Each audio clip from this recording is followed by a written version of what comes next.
It's a secure, reliable service. More than 150,000 registered users rely on Globus. More than 150,000 registered users rely on Globus.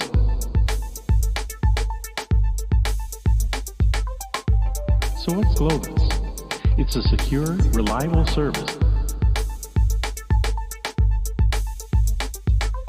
With the Globus platform, you can easily incorporate robust capabilities. And if the data is sensitive, no problem. Globus can be used to manage protected data.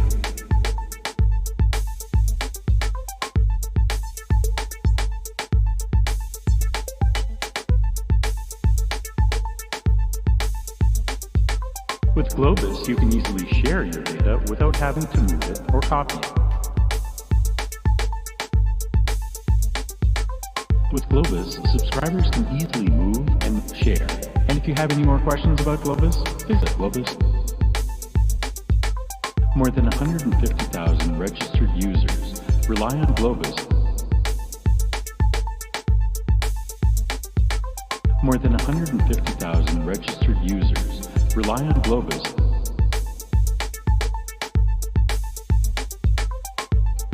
If this sounds familiar, you're not alone. Many thousands face the same challenges every day and solve them with Globus. So what's Globus?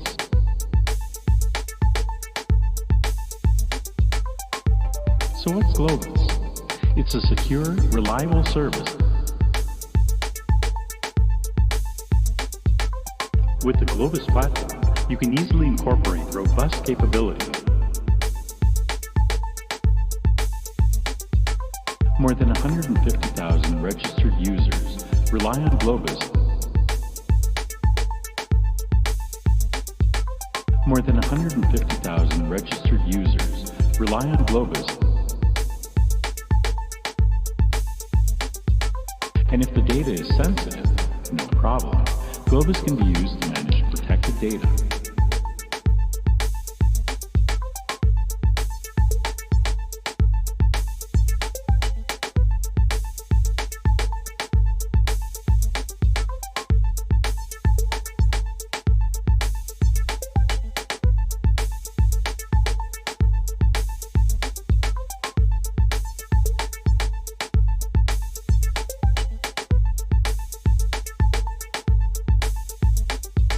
With Globus, you can easily share your data without having to move it or copy it.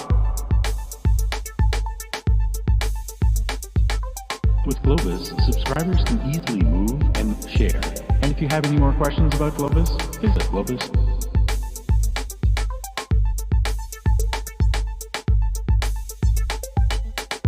So how can you get started using Globus?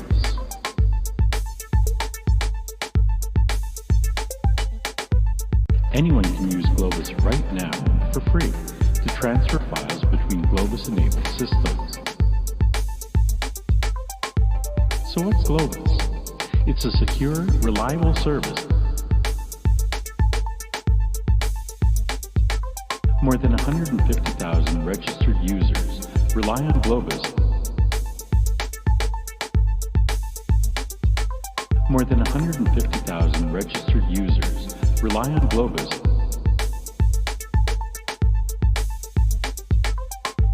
So what's Globus? It's a secure, reliable service. With the Globus platform, you can easily incorporate robust capabilities. And if the data is sensitive, no problem. Globus can be used to manage protected data.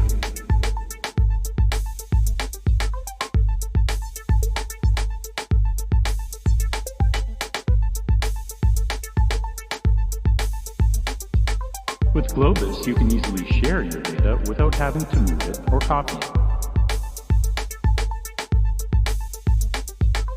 With Globus, subscribers can easily move and share. And if you have any more questions about Globus, visit Globus. More than 150,000 registered users rely on Globus.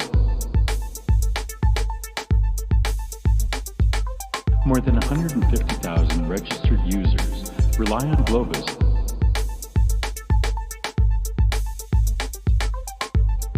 If this sounds familiar, you're not alone. Many thousands face the same challenges every day and solve them with Globus. So what's Globus?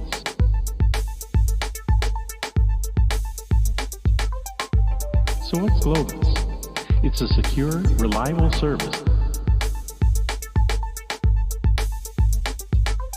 With the Globus platform, you can easily incorporate robust capabilities.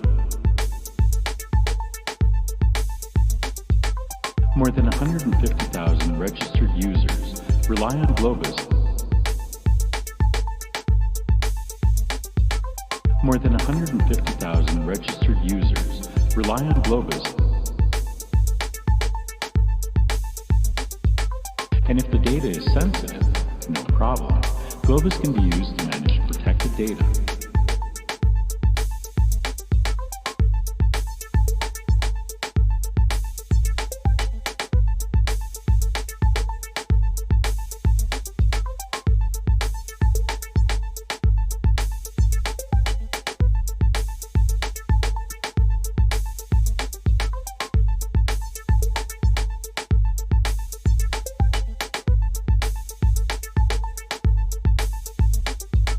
With Globus, you can easily share your data without having to move it or copy it.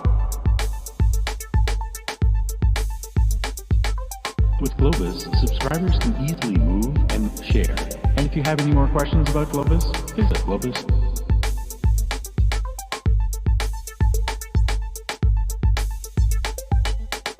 So how can you get started using Globus?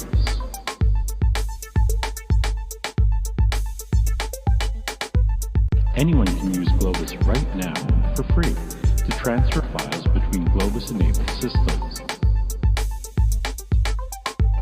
So what's Globus? It's a secure, reliable service. More than 150,000 registered users rely on Globus. More than 150,000 registered users rely on Globus.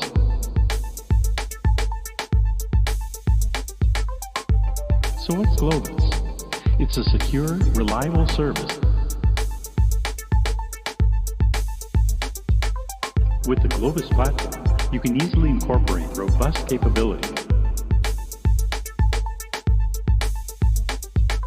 And if the data is sensitive, no problem. Globus can be used to manage protected data.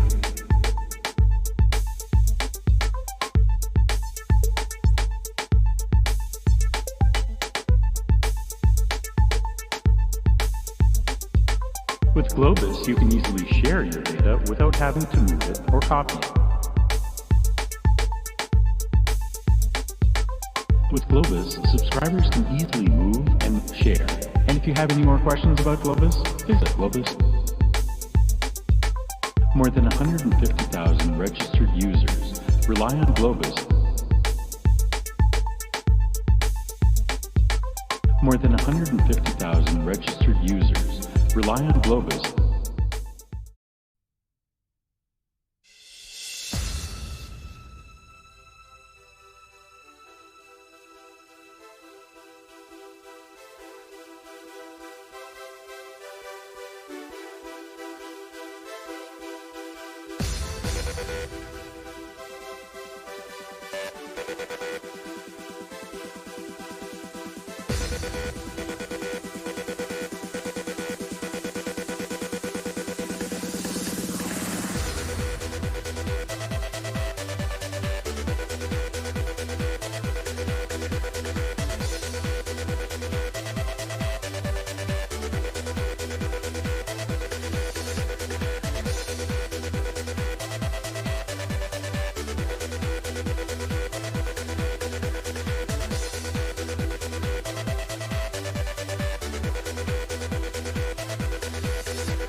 Yo.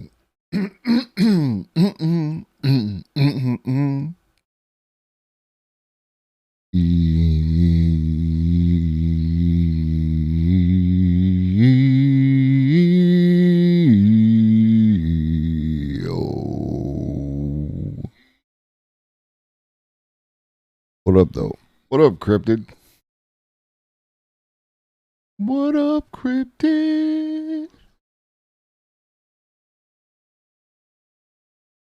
What up, Arberlin? All right, let's get this out of the way first. Drama frogs, get your clippies ready. Okay, ready? Ready? Calling people out by name. Ready? Paradigm, perfect. Ready? Ready? Okay, calling people out. First, Aston Mac. Aston Mac is wrong.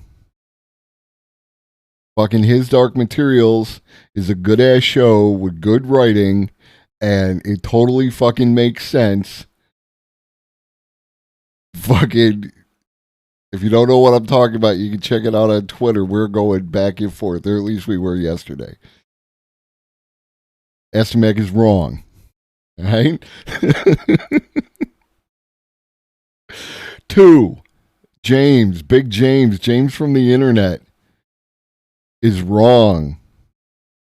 Okay? First off, Darude, Sandstorm is a fucking banger. Still a banger. It's iconic. It's amazing. Sandstorm is awesome. 2, the original Judge Dredd with Sylvester Stallone. Hot garbage. Not iconic. Not because it's bad, but because it's forgettable. Right? When people think of Sylvester Stallone and Judge Dredd, what they're usually actually thinking about Sylvester Stallone and Demolition Man.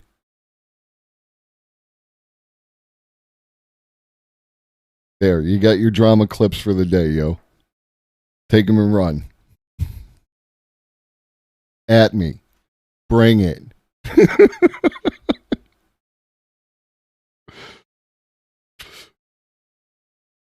Yeah, I got the book series. I never actually read the book series, but no, I enjoyed the show. I think it is helpful if you're going to watch the show to understand that Pullman is an atheist, and so his takes come from that direction in the story writing. But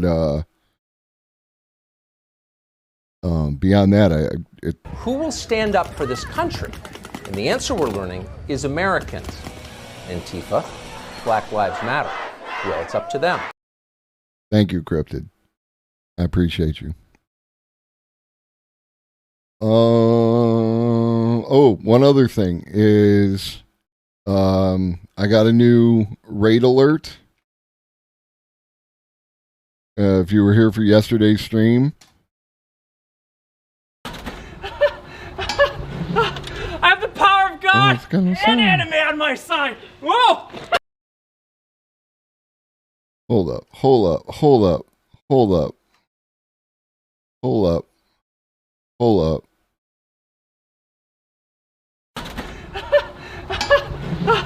I have the power of God and anime on my side. Whoa! I love it. I love it.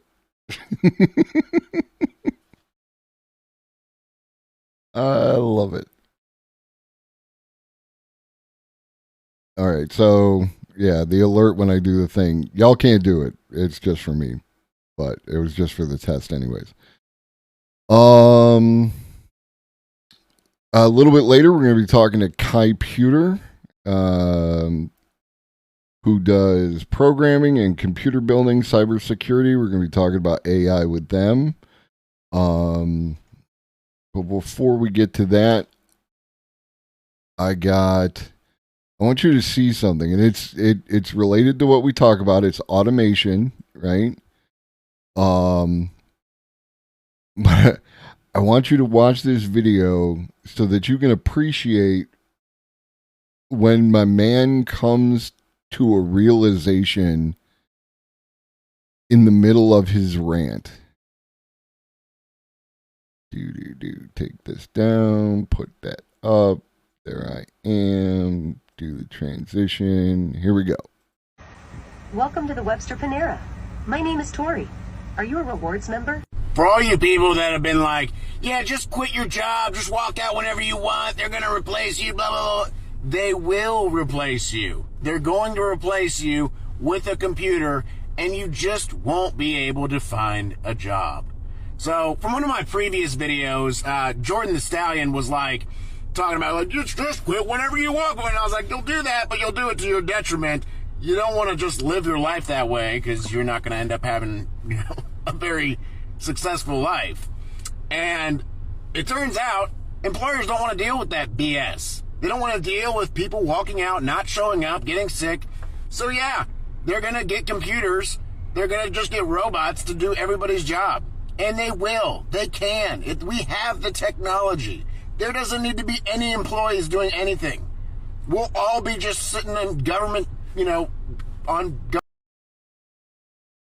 Right here. Government relief. We'll just be getting government paychecks. That's it, because we're not. He crashed headlong into his own wall. Employees doing anything. We'll all be just sitting in government, on government relief. We'll just be getting government paychecks. That's it, because we're not going to be able to get jobs, because everyone is going to be replaced. So either start doing your jobs right and showing up to work right, or they're just going to replace you. I mean, that's just the way it goes.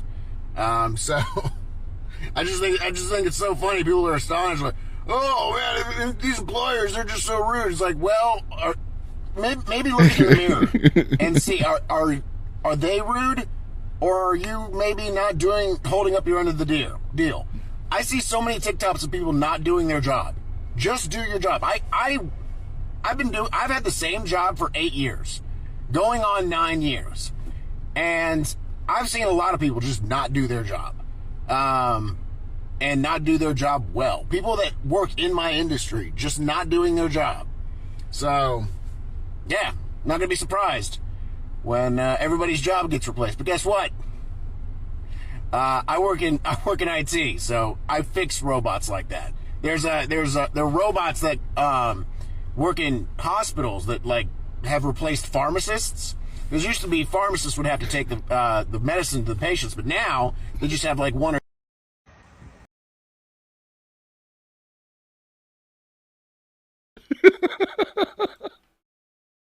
So first of all, crashes headlong into his own logic in the middle of the thing. But at the end, it's like the pharmacists, right? Like there used to be pharmacists, and then they're replaced by robots. It's like, oh.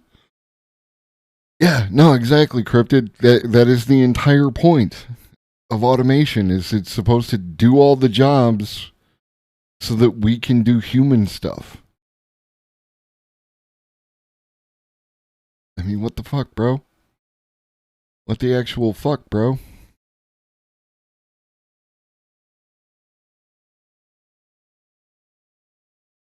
What the actual fuck, bro?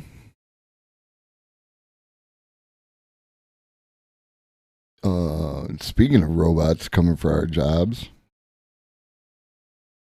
from 1 day ago,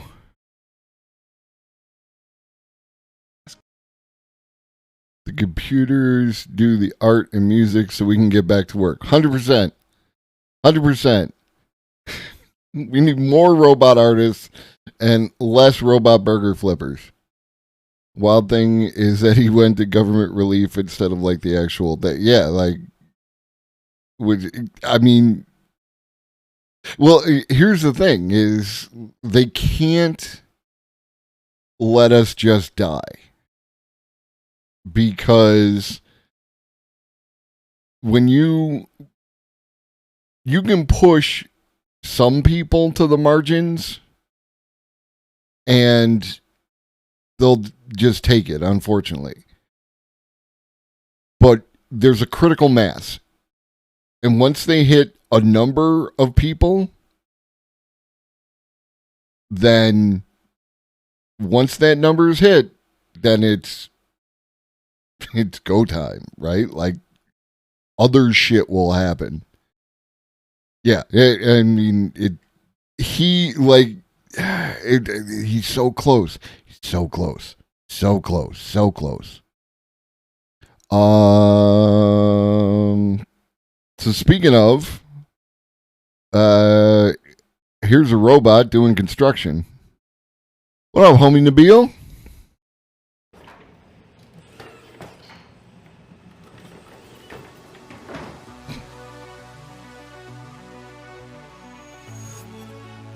Boston Dynamics showed off more of its Atlas robot's stunning agility and dexterity in a new demo video Wednesday morning. This time, the humanoid machine was tasked with delivering a tool bag to the top of some scaffolding using only its robo-parkour powers. In the video, Atlas shows a surprising amount of forethought, grabbing and placing a wooden plank across a large gap even before heading over to pick up the tool bag itself. From there, it's a simple matter of climbing a set of stairs, bouncing across the plank it laid, hopping up a couple of ledges, jump spinning in place to turn around, and then hucking the bag over its head to the platform above. That show of forethought, balance, and decision-making wouldn't be possible without the Atlas's highly advanced predictive control system. To top off the demonstration, Atlas then shoves a large shipping box off of its platform, carefully avoiding not tilting over the side itself, before dismounting with an inverted 540 flip.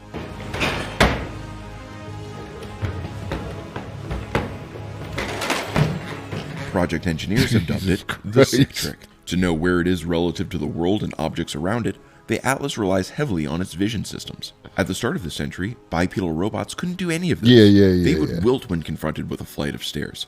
Even a decade later, in 2015, robots were still so challenged by the rigors of operating in a human-scale environment that we could, and did, run supercuts of them falling down. And today, it's definitely like it's scripted. There's a bunch of things there, but the fact that it can even do it once, right? The fact that it can even do it once shows that eventually, like, you got to remember back in the day, this thing was just falling over every time it tried to accomplish something, and it was connected by cables. Now it's free running all over the goddamn place. Boston Dynamics at least. Elon's robots are still barely more than a skinny guy in a suit. Atlas's, they can outrun, outjump, and outclimb the average sedentary American. It's a good thing the company has pledged not to use its legion of bag delivery bots for war. Don't expect an Atlas to replace your local UPS driver anytime soon. For one, their union would never allow it. For as impressive as this video is, Atlas needed more than a few takes and suffered its fair share of dents and scrapes in learning this routine. And that was in an enclosed, highly controlled environment after first exhaustively simulating the sequence virtually. So don't expect the Atlas to replace your local contractors in the near future either. Boston Dynamics certainly doesn't expect them to. For all of its advancements, the robot remains first and foremost a development platform, dedicated to building the sort of foundational technologies that tomorrow's Sunnies will rely on.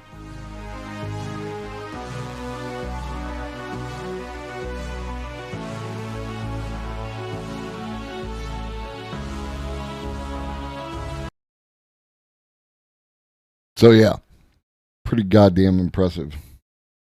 Universal Discourse has subscribed to The Globus never sleeps. I feel like Globus the Elder is the name of like an eternal god.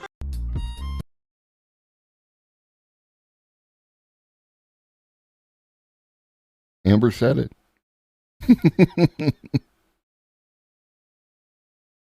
Thank you, Nabil. Thank you.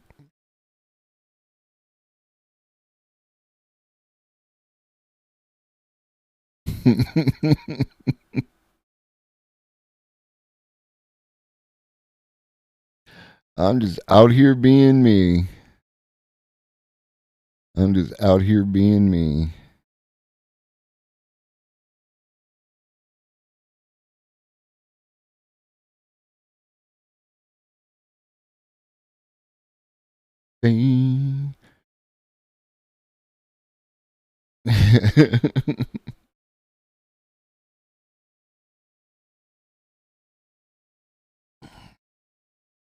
Up against your will. All right, so shortly we'll be talking to Computer. I believe they're streaming and I think that we're going to be doing like a mutual Discord. Normally I'm using my camera, they are on Discord, that kind of thing. So it'll take a couple minutes for the adjustment once they come in, and then like that.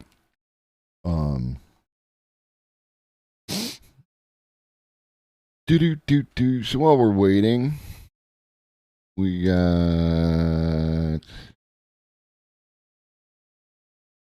shout out Cryptid Mage. Shout out to homie Nabil.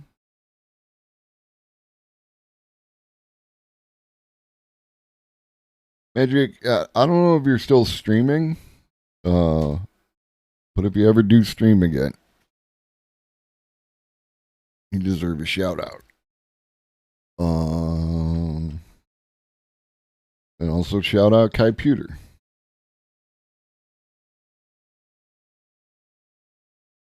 Computer, from what I can tell, is a solid addition to the community, and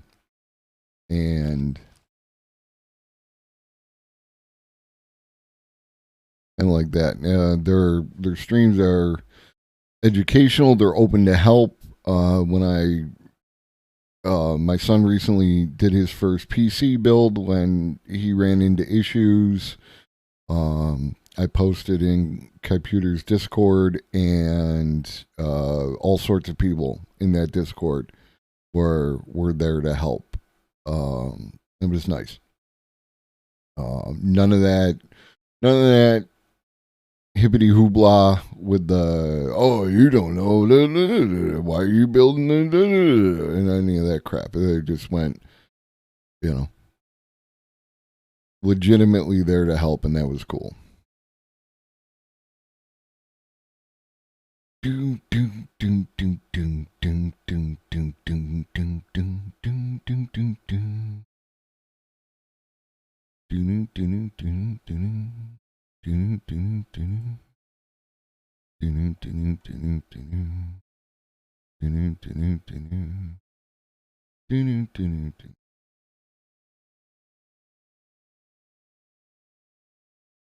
I need to assemble like 1 and 2 minute pieces of content that I could throw in moments like this, because like the shortest thing I have is like 7 minutes.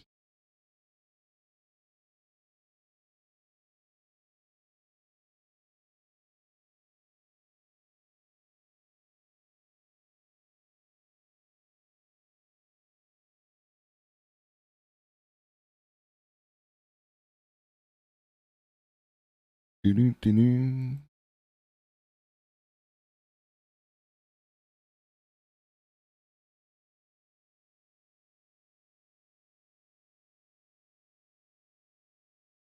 Do-do-do-do.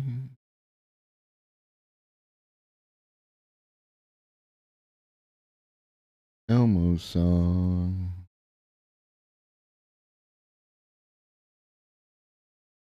Do-do-do-do, do-do-do-do. Elmo song.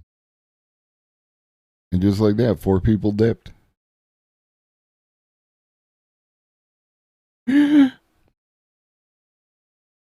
You know I love you. And most people watch the VODs anyways. Like, seriously, like if y'all looked at my VODs, like, I tell you about this shit all the time, but like the numbers.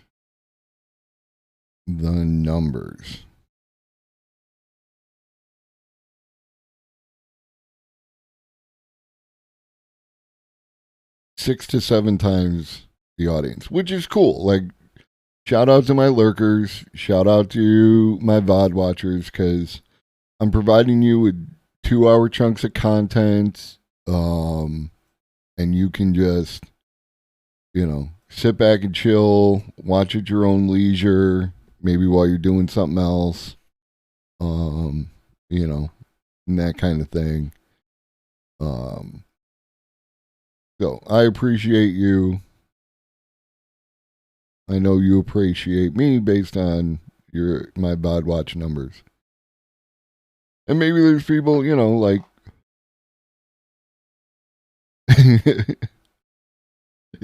I mean, I feel like there's people in other parts of the world, like I've been catching Alex Goddard streams in the morning, and I come in and I'm like, "Good morning, Alex," and he's like, "Good afternoon, Globus. It's 3:00." So it could be that kind of thing where there's just people in different time zones, who don't have a chance to check the shit live, but they appreciate, what you're doing, enough to watch it. And that's cool. That's cool.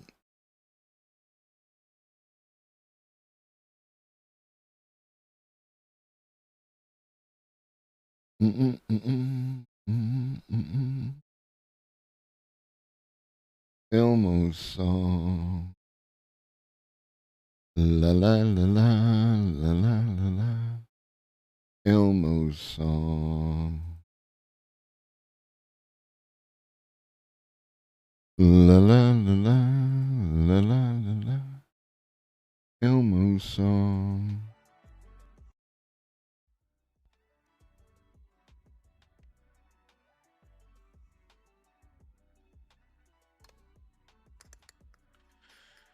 Bro, I wish I remember this remix.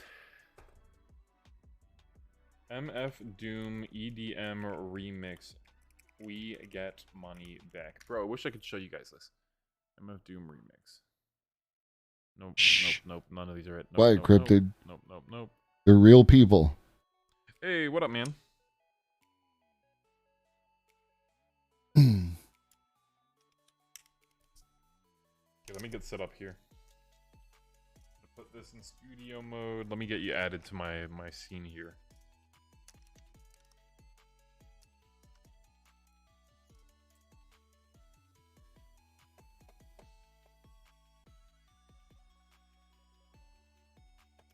Find you.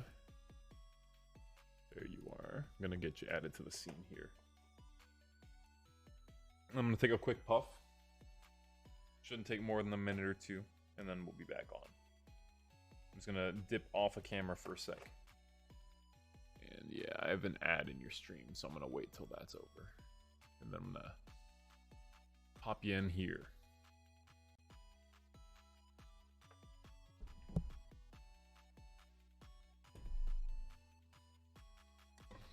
I hope everyone's ready.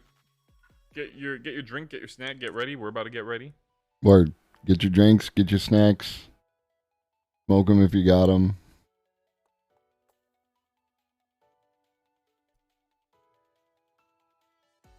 Give me a couple minutes, guys. Just give me a couple minutes. Apologies. Just a few.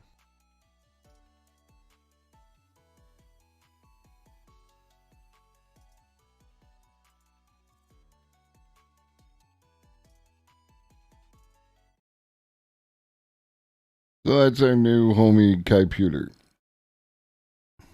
I might be putting the emphasis on the wrong syllable. What up, Dankness?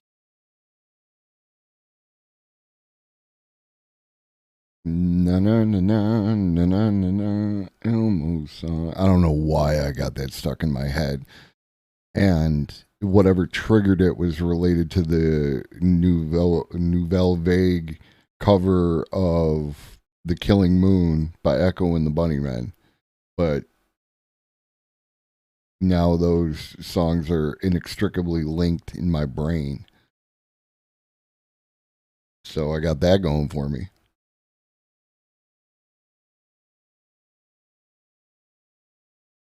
How's everybody doing?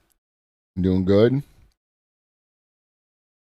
It is. It is. Oh, and I was looking for a cover. There's a song by Corey Hart, and I'll end up playing it on Monday. But a song by Corey Hart called Never Surrender. And I wanted a good cover of that, but none of the covers I found hit the same as the original. But that fucking song is amazing. Corey Hart is the Sunglasses at Night for all you younger folks who might not know who Corey Hart is. I wear my sunglasses at night is probably the song you would know. But Never Surrender is a much better song. And it was amazing. It's good. It's deep. It's fucking huge.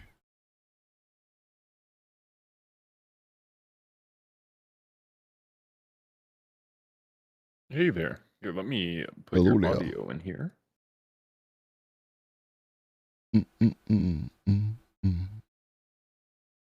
All right, you should be coming through my end now. And are you going to run your camera through Discord or just the mic? Either way is fine. I don't know if I can here. Oh. I don't even know if this will come up. Yeah, it doesn't look like it will.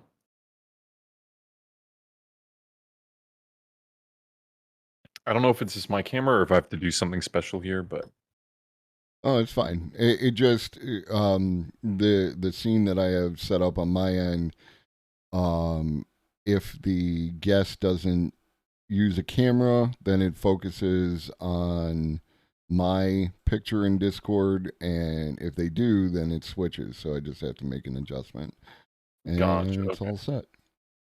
yeah, I'm trying, but it doesn't look like it's actually coming up if I try to load it in here and in OBS. Yeah. I have another camera. We're going to get a weird angle, though. I could use the cat cam. Whatever works for you. It's fine if you don't want to. Yeah, I've had. I'll see. both. I'm going to try to set it up. Okay. It might take a little finagling.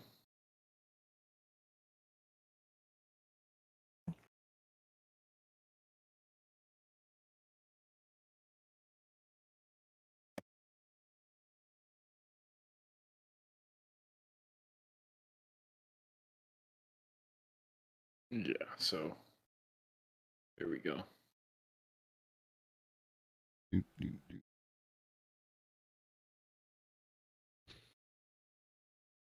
we go.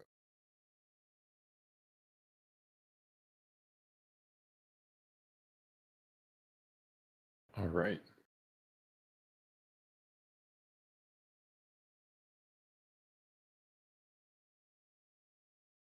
Perfecto.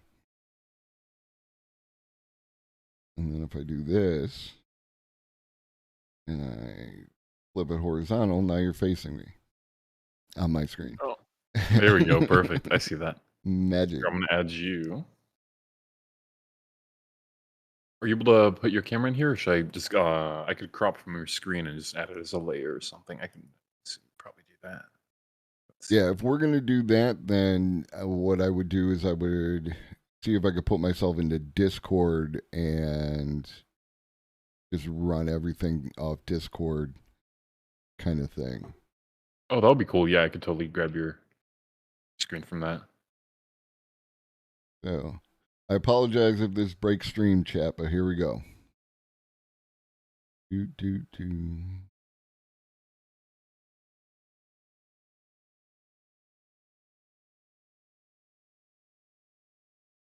All right. So then if I go, it's doing something weird. Then I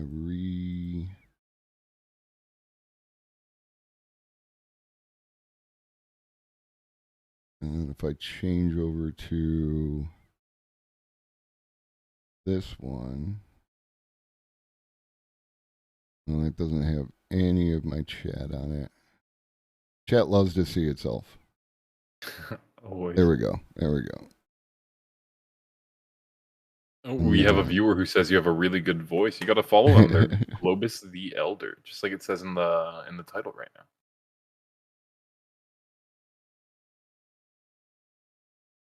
Yeah, but then I can't. We see Cryptids talking about New Wave. I love New Wave.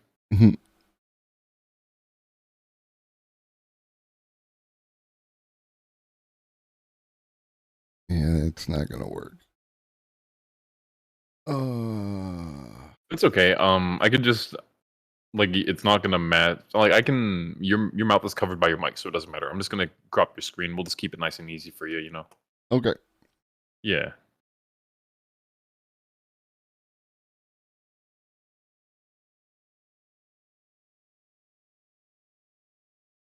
And now I lost. There it is. Uh-oh. Here we go.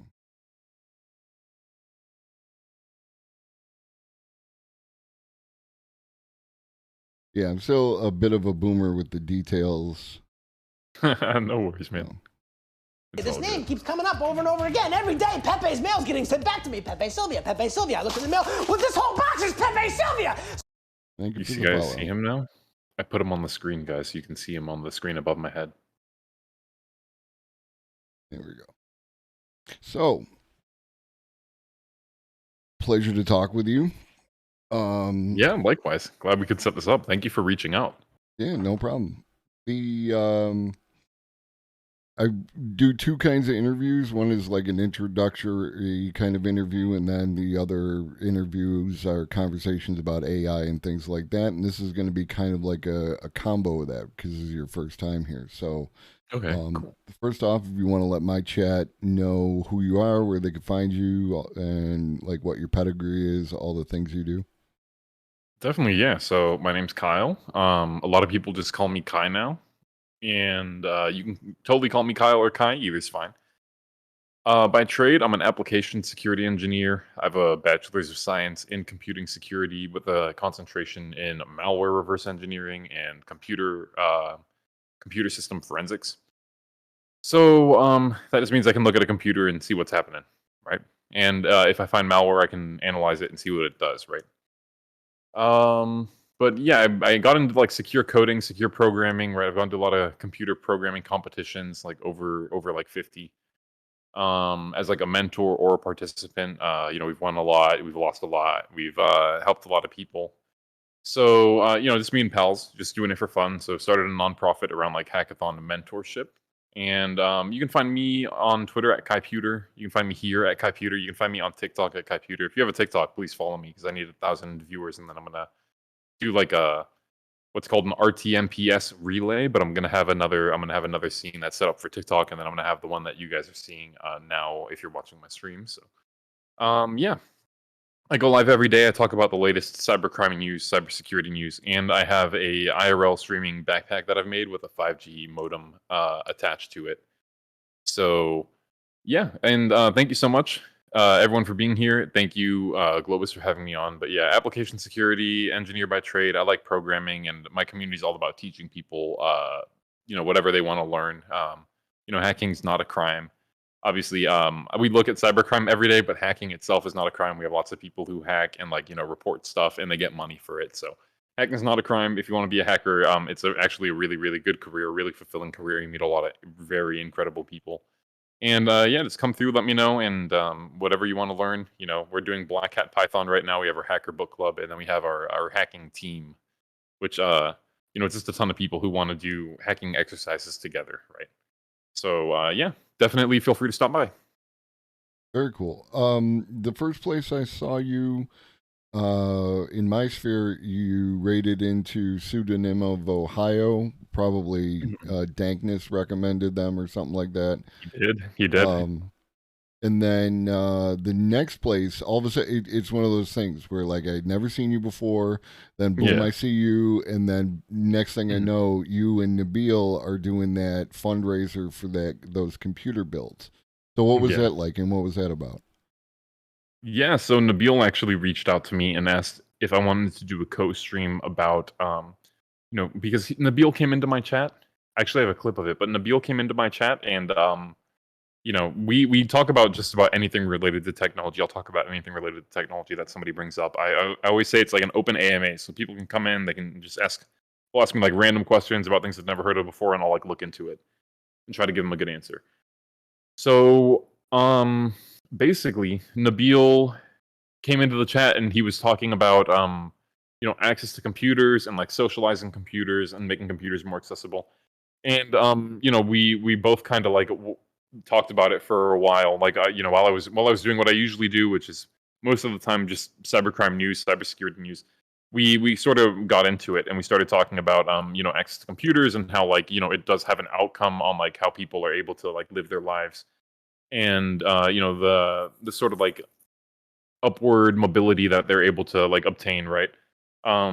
Technology's been integrated into like every job, every facet of our lives, right? So I sincerely believe, like you either are in control of your experience with technology or it's in control of you, right? And unfortunately, we all who are working in modern society, like are more valuable if we have tech skills, right? That's just the way it goes. For capitalism, right? Like, so we were just going on and on and on about how this has extreme implications, right? And then I don't know. He asked if I wanted to do a stream about it, and he felt like he was very excited to have a place where he could come in and like talk about that. So Nabil definitely was the person who initialized that. He came into my chat. He started talking about it. We started talking about it together. We shared some of our experiences with like. I didn't have a computer for a long time. So I didn't have a computer for a long time, a big part of my childhood, until I could afford one myself, right? So, and he had a similar situation. So it was definitely something that we were able to like bond over and talk about. And he just reached out. He wanted to do it, and he set it all up. It's 100% him. Raised like 1,800 CAD. I think that got us like 24 computers. I think they come in like $75 a pop. So. And they're for Caribbean, African, migrants to Canada. So people who, usually when they uproot their life and they move here, right, and it's one of the things that they probably don't have, and in school and in life, they're set back by the restrictions that they have and access to technology.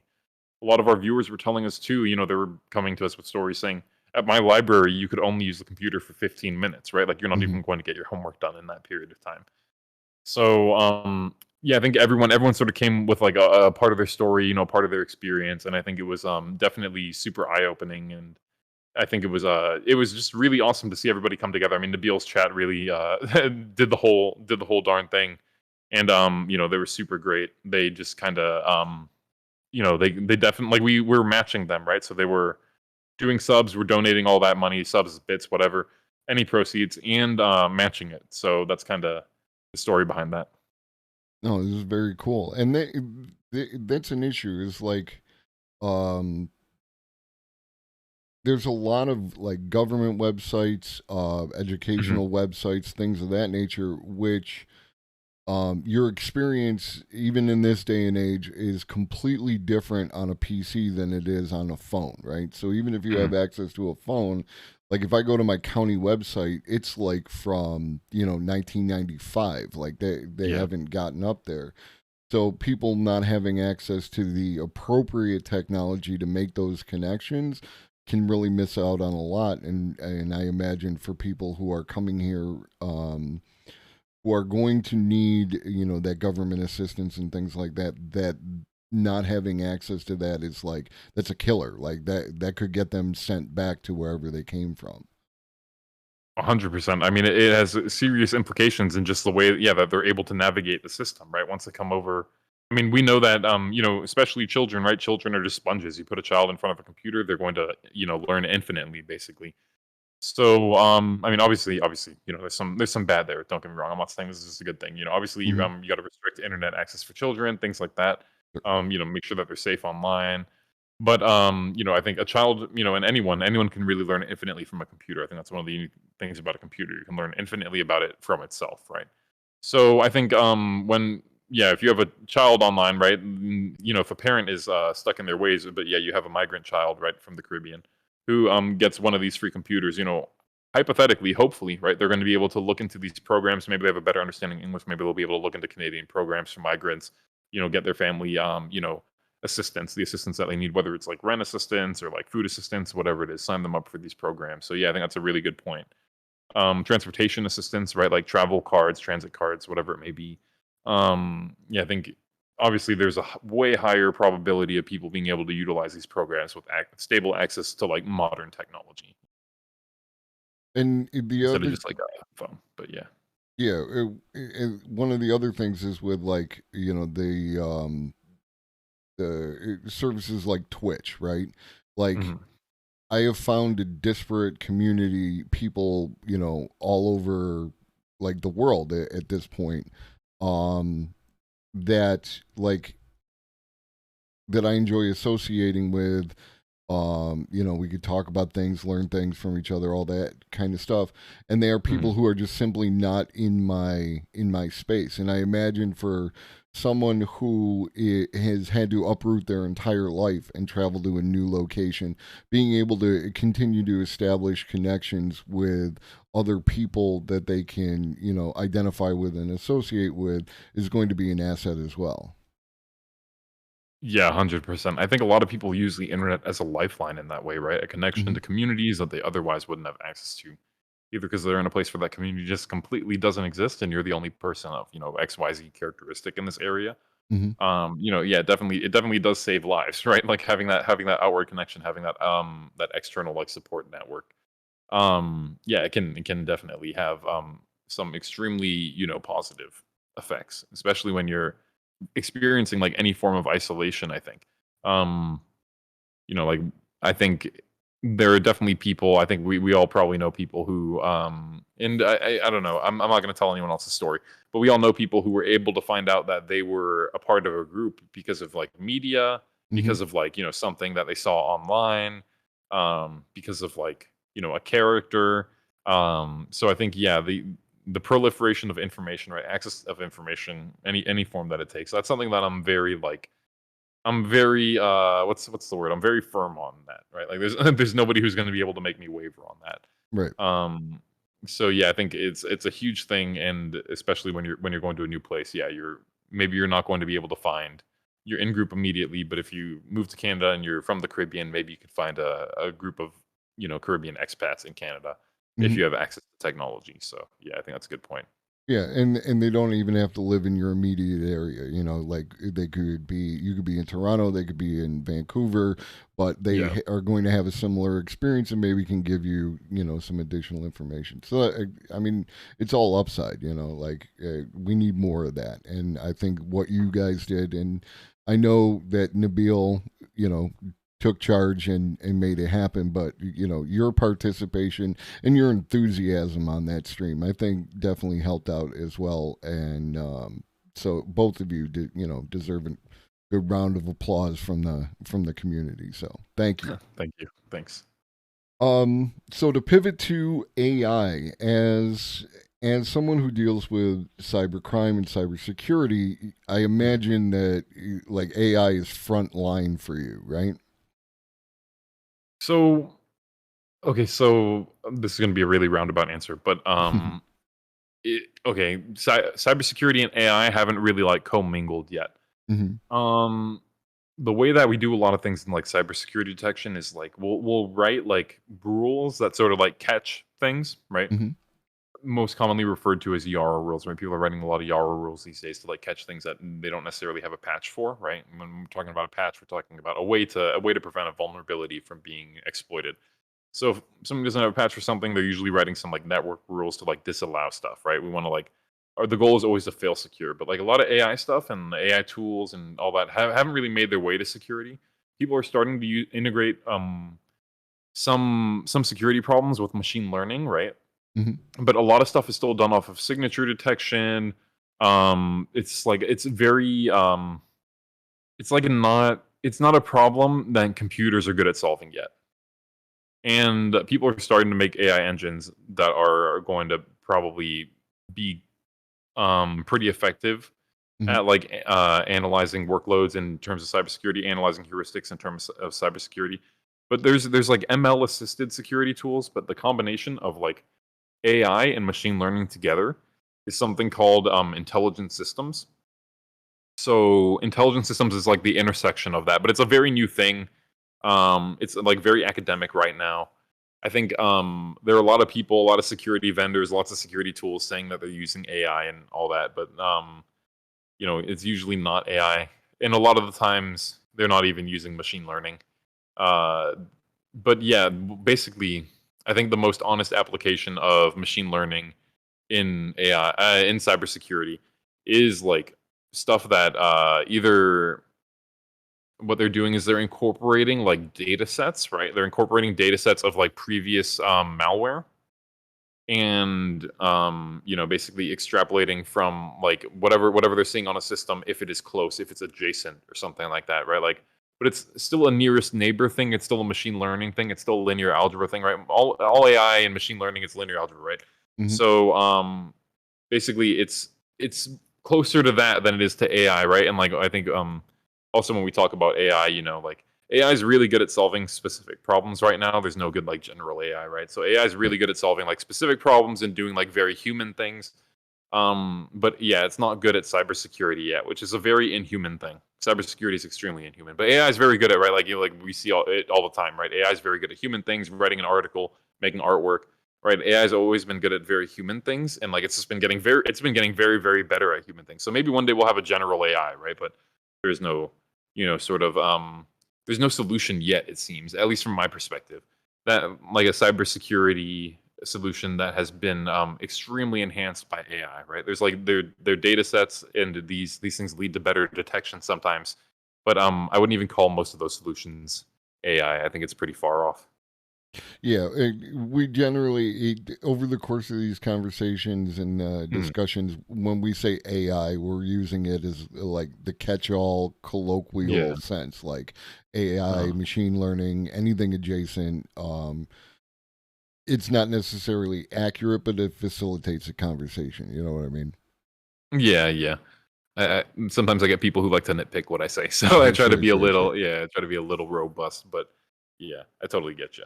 I think a lot of people have a different understanding of what AI is too, right? Just based on their understanding of the industry. So I think a lot of people who are like maybe very like techie and like nerdy and math oriented will understand that all in all, when it all comes down to it, it's all just linear algebra. It's all just math, and just applying it in different ways. And then I think there are a lot of people who, when they hear AI, they think like Terminator still, right? Like obviously. Right.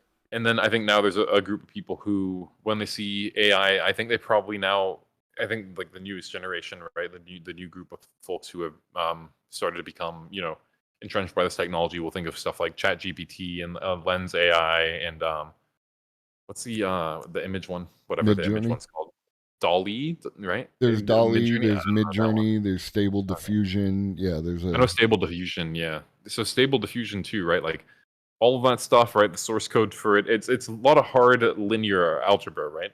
But it's like it's interesting to see all these applications of it. I think I know a lot of people who are fascinated by how like workloads, especially like what is it?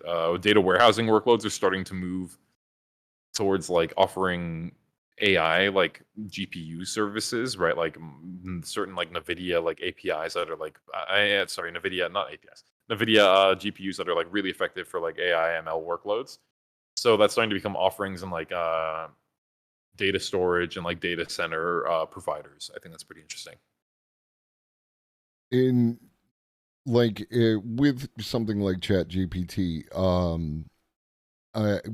because I've been on the internet for more than 5 minutes, I know the behaviors of people on the internet, and I can assume that like someone has already at least attempted to break it to get it to say things that it shouldn't say or anything else like that.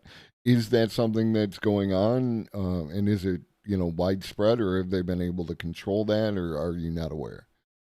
Sorry, could you repeat that one more time? I'm trying to make sure I understand entirely. With ChatGPT, somebody's going to try to break it. Somebody's going to try to make it say things it shouldn't say. Okay. And are people doing that? Is there any of that you're aware of? Is it widespread? Is it minimal?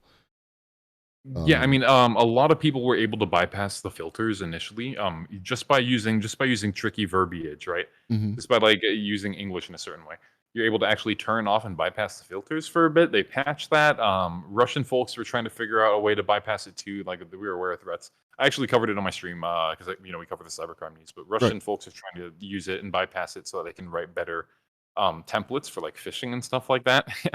And I also showed my chat. I mean, there's a remote access tool and a remote access Trojan, right? And remote access Trojan, of course, is like the Trojan horse, right? Something you think it's something, but it's something else, right? There's malware inside, right? Basically, so just like the the Trojan horse, and from mythology. So basically, or from history, I guess it's not even mythology, but basically, a Trojan,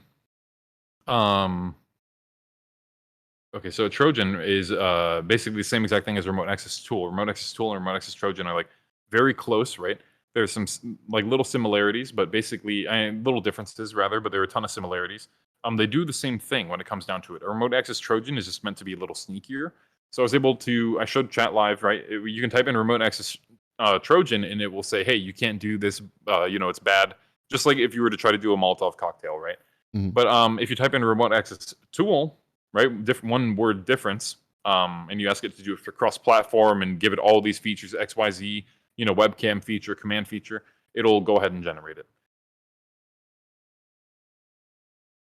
Neat. Yeah. Yeah, so it's just wording sometimes, right? So people, they have been working to bypass the filters to generate like phishing email templates, more convincing ones, right? More convincing, like spoof pages, things like that. And it's usually used for credential exfiltration, right? Getting your usernames and passwords, getting your email addresses, getting all the information you have stored in your browser. Mm-hmm. So that's really what their goal is. And that's like, sorry, I saw a question. Be a bit more than linear algebra. It's mostly linear algebra. Machine learning is mostly linear algebra applied in code, right? Applied to data. A majority of linear algebra's concepts are applied in machine learning.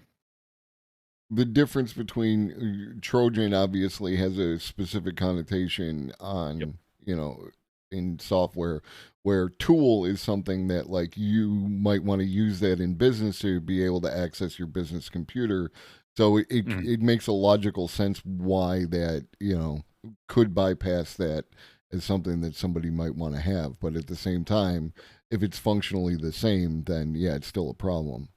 They're essentially functionally equivalent, and then you could just kind of ask it to create other things, like help me create a an encrypted tunnel for my remote access tool. How would I do that in code? Point-to-point remote encrypted tunnel using Cloudflare is the new popular way that cyber adversaries are doing it. They're starting to use services that are like legitimate services, which they always have, to tunnel out, right? Avoid firewalls. So they're the criminals are very enthusiastic about the proliferation of AI tools. Definitely we see some folks in Russia who are messing with it, and we read about that like live on stream. Mm-hmm. It was just it just came up, and it was interesting for sure. So we went down a little bit of a rabbit hole there, but it was definitely of interest. We usually stick to cybercrime. Sometimes we wane a little and we get into technology. So we started talking a little bit about technology behind behind AI, and we were watching a little bit of a video, but I don't know. It's interesting. I think AI is going to be a very interesting advent for cybersecurity. I don't think we're really there yet. And then I think there's some stuff. There's like log stuff, like logging software, like commercial logging solutions that I think are going to start implementing like machine learning heuristics. And then I think that would be as close as we are to an AI cybersecurity solution. But also, I think, what is it? Quantum computers, right, is going to be an extremely large advent for cybersecurity, probably more so than anything this century. I think it's going to be the defining moment in cybersecurity when quantum proliferation occurs. And can you expand on that a little bit? Like, what is it about quantum computing that's going to be the game changer?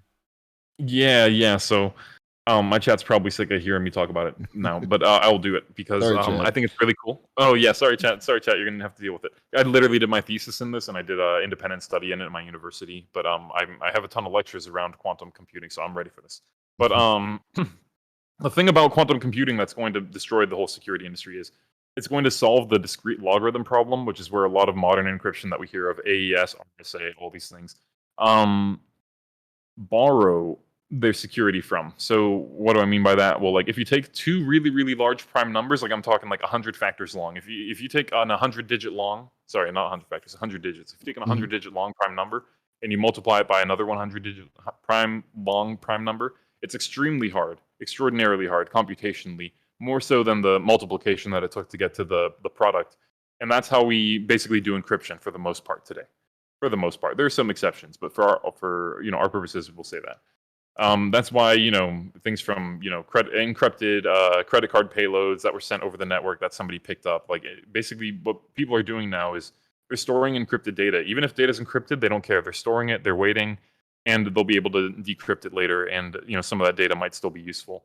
Mm-hmm. So we're seeing a lot of adversaries who might have access to quantum computers in 20 to 30 years, like sufficiently powerful quantum computers in like 20 to 30 years, starting to hoard this type of data. So post-quantum or like quantum resilient cryptography is going to be a huge phenomenon. Like, I mean, it's going to be just a bunch of, so back on math and how math is at the basis of all of this technology stuff that people are using, right?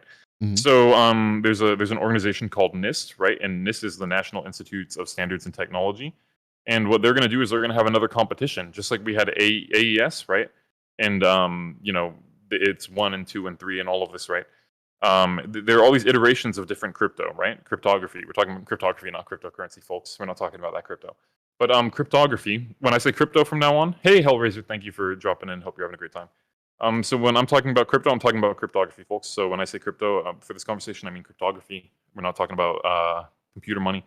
So basically, they'll have a cryptography competition, which means that these math guys, right? These math like doctors, basically, will come in and they'll write extremely long pages, extremely long proofs of like how this system is mathematically sound. It's like mathematically sound and it's computationally secure, even if you know the ins and outs of the system, top to bottom, right?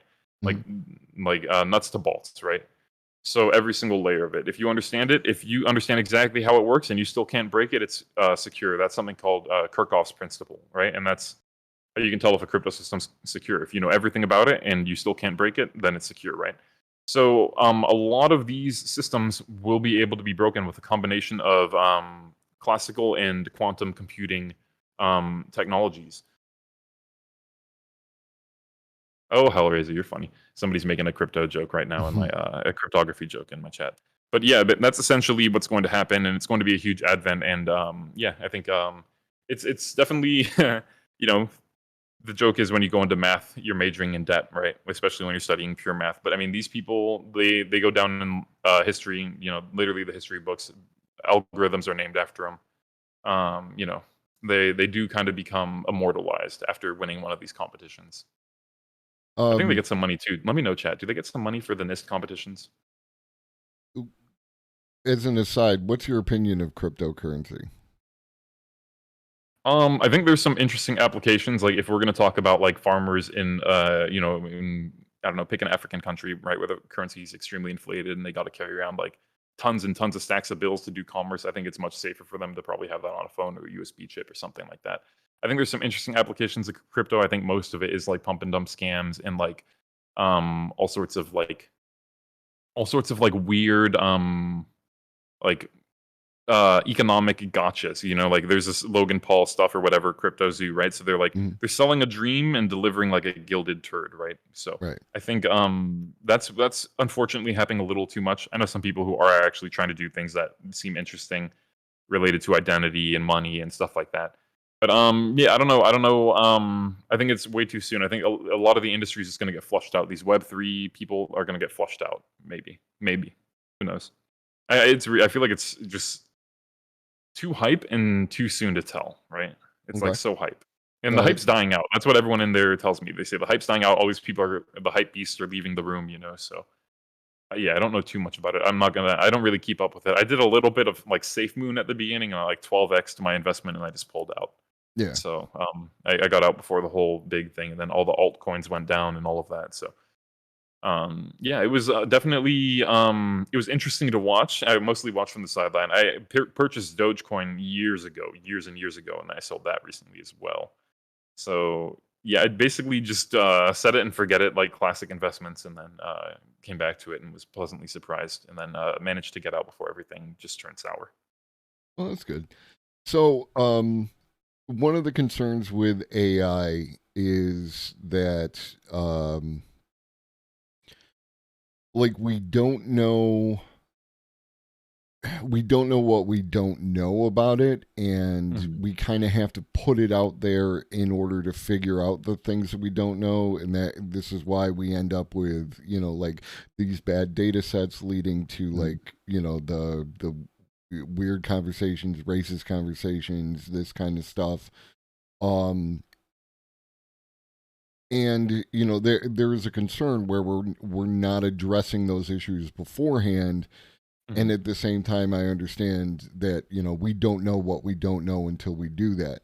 Are people already looking to address quantum security issues, or is it we need the quantum computers in order to address the security issues?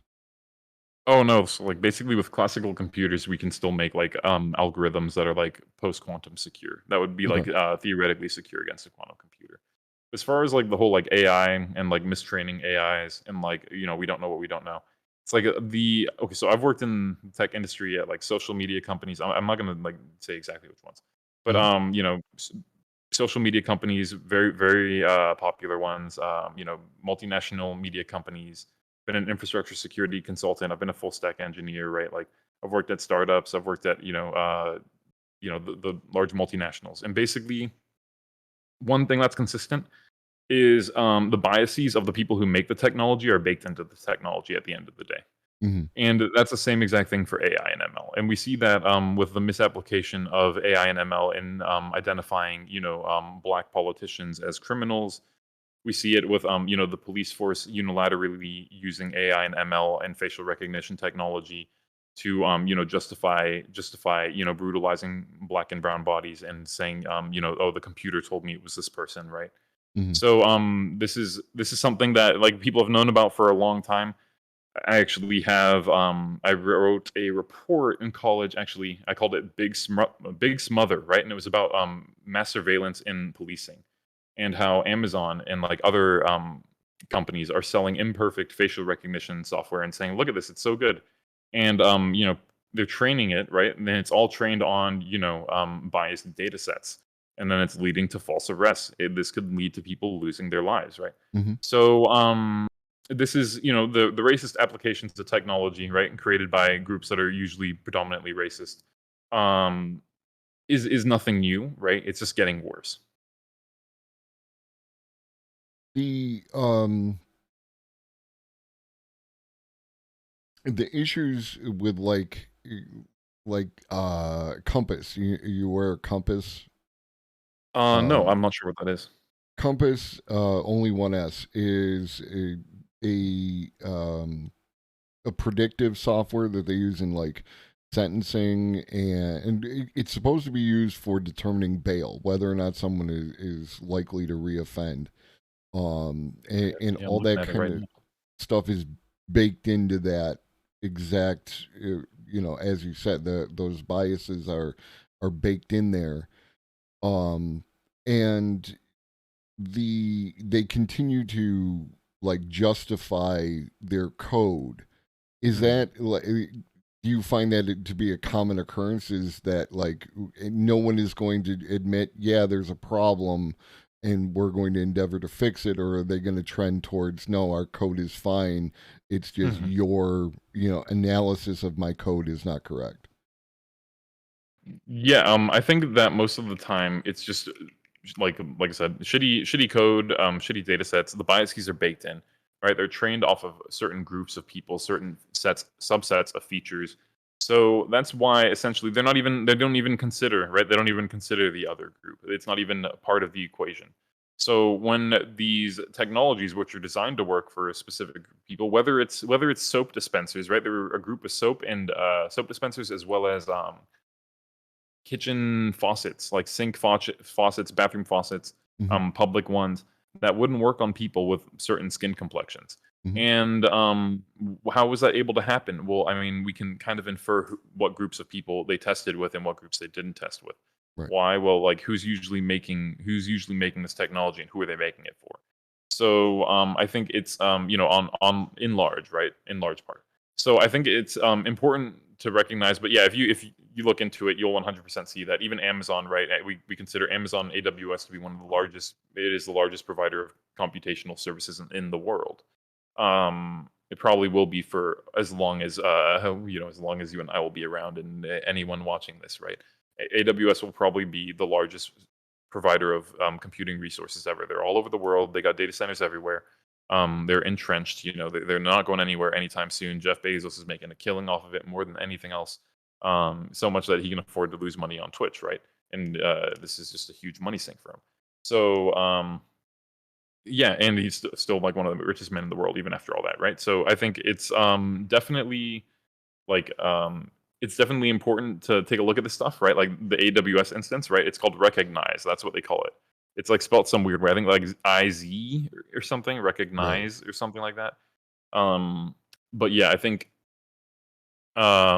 we've seen it applied across police departments, and we've seen it, victimize and criminalize innocent people. So, I think that's really indicative of, the faults that emerge with technology when it's applied and created, by, groups of people that already portray this bias, right? And that it reinforce it through other means, and have like come up with like point systems and codes to determine whether somebody's a criminal based off of all these phenotypical or like whatever it may be, right? Whether it's hardcore eugenics or whether it's this person and this person have the same shaped nose, right? Like, which is what these AI systems are essentially boiling down to when they're trained like garbage, which it seems like they are. Yeah. I assume that the majority of the software used by like the hacking community is like open source. Would that be a correct assumption? Sorry, could you say that one more time? I assume that most of the software used by the hacking community is open source. Is that a correct assumption? Yeah. Yeah, used by like the hacking enthusiasts, right? Like the good guys. Yeah, Right. a lot of what the criminals use is like kind of pay per play, right? You pay and you get it online, or like now what they sell is like ransomware as a service, so you can like pay a provider and then like choose your target. They're democratizing crime for sure. They're democratizing crime, but also like democratizing hacking as well, right? For like hacking is not a crime, so like democratizing hacking as well. Folks can use like tools from the NSA. The NSA put some open source stuff out there for like binary reverse engineering and this and that, the other thing. The FBI had their tools leaked, and now the criminals are using FBI tools. Or sorry, CIA, not FBI. CIA got hacked. So yeah, it's a wild world out there. I always say security is like spy versus spy, and you never know who's on the other side. Like when you go to conferences, you're surrounded by feds and criminals and everybody in between. Just normal guys working in the industry. And sometimes they're the same people. Yep. And I assume you probably use like OBS, not like slobs or that. Yeah. Yeah, I'm on OBS. Yeah. So do you see, like, this might be out of your realm of, but do you see the capability for open source or community generated AIs, or is that simply like something that's going to be due to whether the cost of the technology or the code or any of those factors that is just going to be outside of the realm of what the community can do? Or will we see like open source AIs? Oh yeah, it already exists. It's already out there. So like basically the code for like training the models, a lot of the time it's open source, right? Excuse me. A lot of the OpenAI stuff, right? Like there's OpenAI Jukebox, which you can use to generate songs. You can generate a song.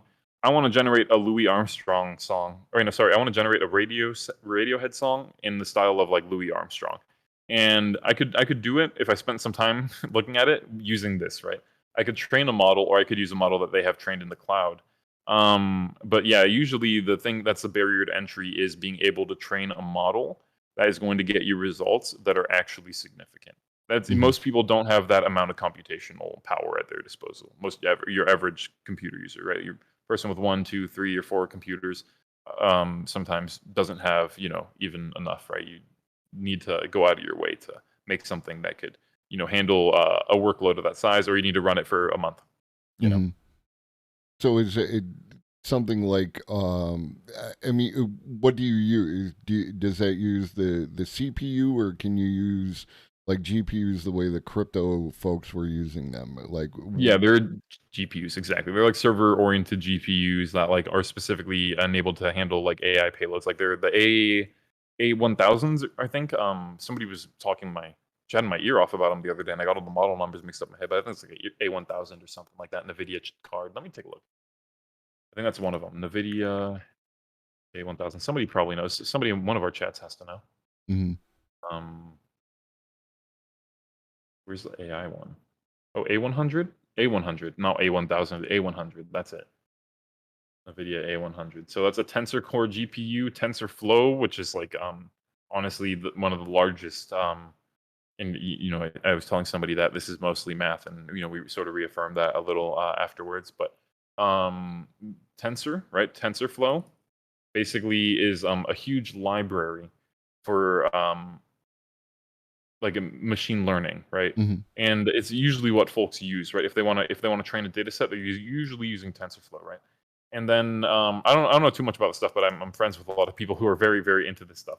But Mm-hmm. basically, in mathematics, a tensor is like you know, basically something that describes a linear relationship, right? Multilinear relationships. So like when we're doing AI, when we're doing ML, we're actually establishing multilinear relationships between parts of patterns and parts of data, and then we're like extrapolating a pattern from that, whether that's a song, whether that's an article, you know. So that's just a little more on that. But somebody was just talking about how, yeah, like technology and like services, like somebody in my chat, they were saying they were just kind of reaffirming what we were talking about earlier, but they said, are we aware that there are no FDA requirements for diversity in phase 1 medical trials? So basically, like what we were talking about, right? Technology is often tested on and like built to serve, you know, one group of folks. And the other group of folks is kind of an outlier, right? Kind of seen as a non-issue, right? Like, well, like we don't even think about it. So, you know, then that's everybody else, essentially, everyone outside of that group. So medications giving clearance is helping everyone on the basis, and this is from the chatter, on the basis of being a white male is problematic. Mm-hmm. And they don't require there to be any women either. And one thing that AI and quantum computers could be really, really good at is generating new medicine. And it could actually look at people who have pre-existing conditions, and it could look at people with diverse backgrounds. And that's something that quantum computers we haven't noticed that they would actually be really, really good at this. They'd be really good at a lot of things. Absolutely decimating the encryption that the entire world depends on for just about everything. You know, generating new types of medicine, generating data, and generating stuff off of financial trends. And Arberlin, it can be. It doesn't have to be, but it can be. Yes. But yeah, most of the time, if somebody's doing neural networks, then yeah, they're using TensorFlow most times. Some people use FPGA, some people use other things, but basically, yeah, they don't require there to be any women either. This person's saying, okay, so breaking encryption, coming up with new medicine, analyzing financial data, and predicting financial trends, and shit. Well, maybe I'll remember later. Yeah, one of the things we've looked at, or on a few times, where on my show we talked about the bad data set problem, right? And referencing, you know, like the one data set, I can't remember what it was for, but there was one data set and it was based on like the 2007 newspaper photographs, and the most photographed person for that year in that paper data set was like George Bush, right? And so it skews like 89% male and like 70% white, something like that. And how going all the way back to the origins of television, you had the that everything was based off, like when you tune your cameras, when you develop your film, when you do any of these things, it was all based off the white skin tone. And these data sets that they're doing, like I talk a lot about filters, right? And that aspect of it is going to filter how your data set appears, like I don't want to say organically or naturally, but like organically and naturally from your available information.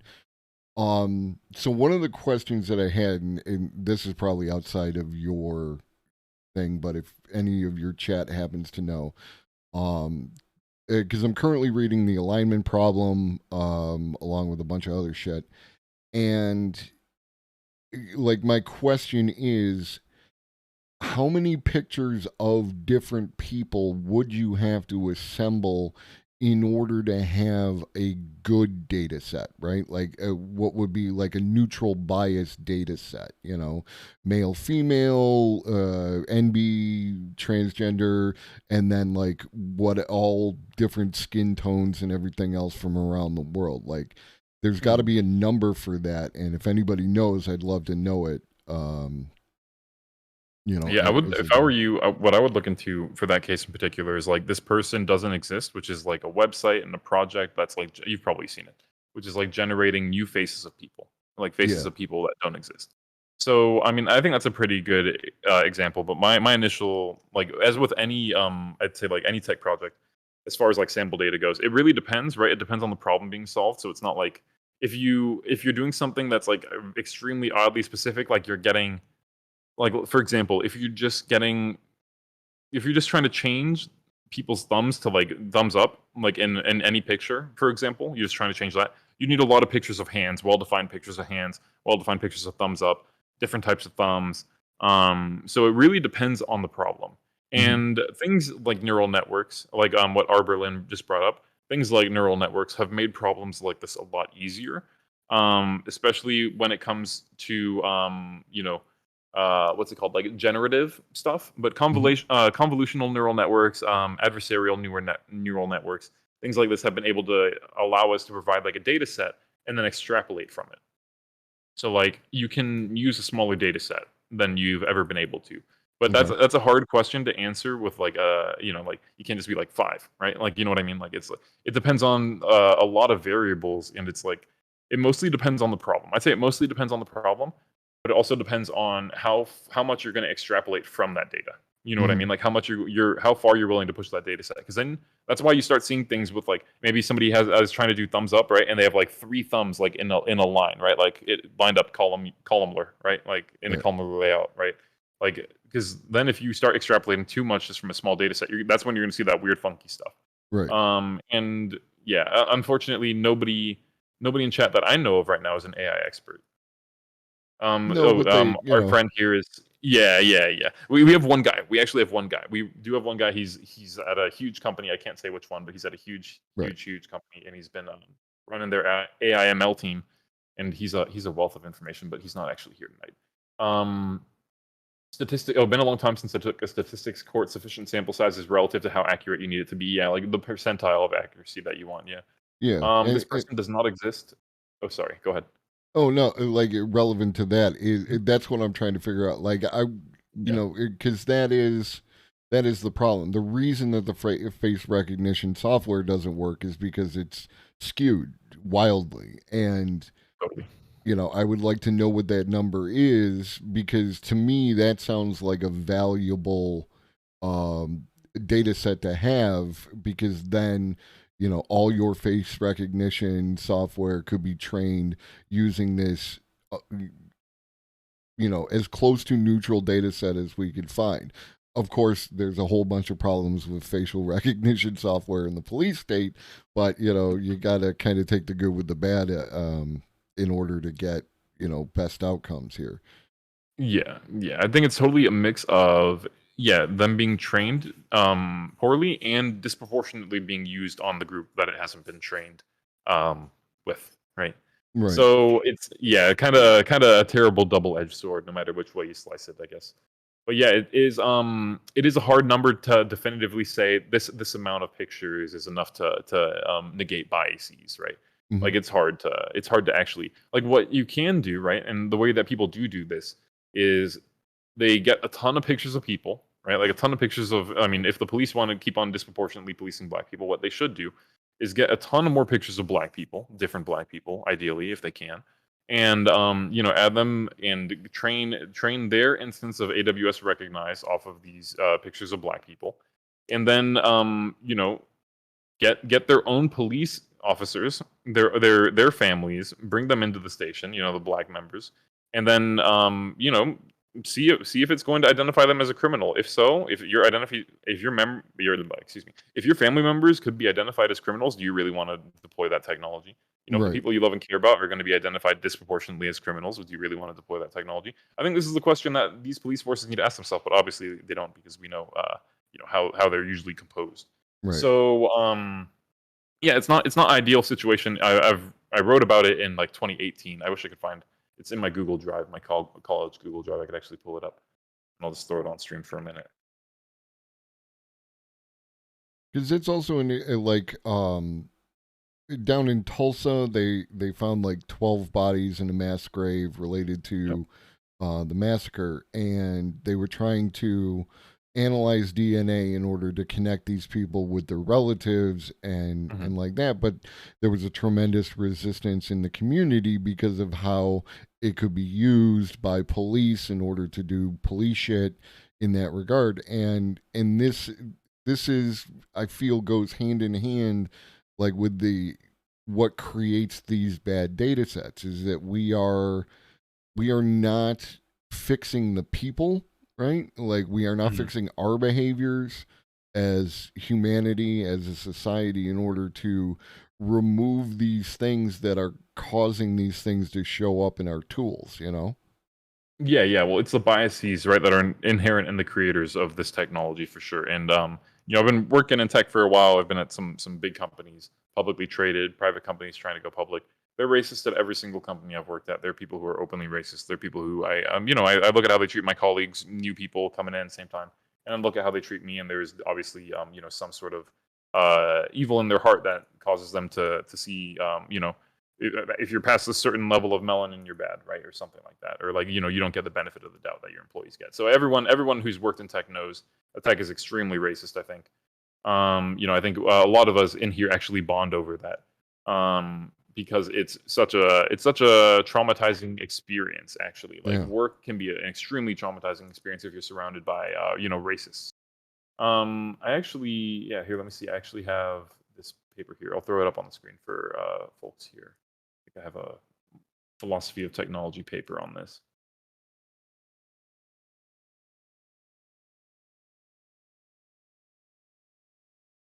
I called it Big Smother: The Invisible Assault on the American Way of Life.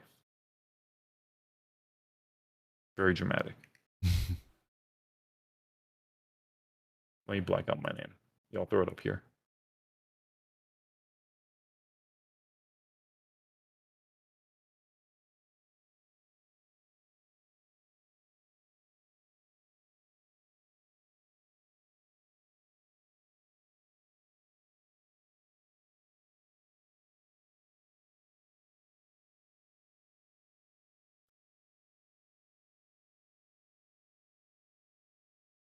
Oh yeah, here we go. Damn, yeah. Okay, I'm gonna throw this up here.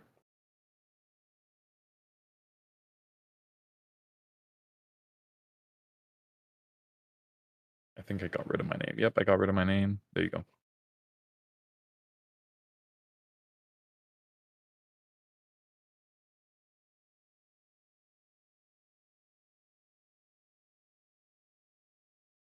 Just gonna switch the scene for chat so they can see on my end. Oh. Not too much to look at, unfortunately. Just a Google Doc here. Let me see. But yeah, basically, I did sort of write a little bit about facial recognition technology, unregulated, unproven, widely spread. So yeah, I think here we go. Yeah, companies, legislators, and citizens have all formally and informally expressed their disdain for such infrastructure and services. They claim they're making people safer, innovating free speech and a free market, revolutionizing technology. But we all know that hasty implementations of such technology could be extremely detrimental to the fabric of society. Implementations of such technology. This was for a class, but philosophy of technology, right, where we think about a lot of these problems and how they affect people, things like that, right? So has the potential to be extremely detrimental. and it's perpetuating technological creep, right? Which means like, you know, technology being inescapable, working its way into like every facet of your life, right? This becoming normal is obviously problematic because you can be traced anywhere, right? If we have facial recognition technology everywhere throughout America, like they do in some places, there's extremely prevalent facial recognition technology all throughout the UK.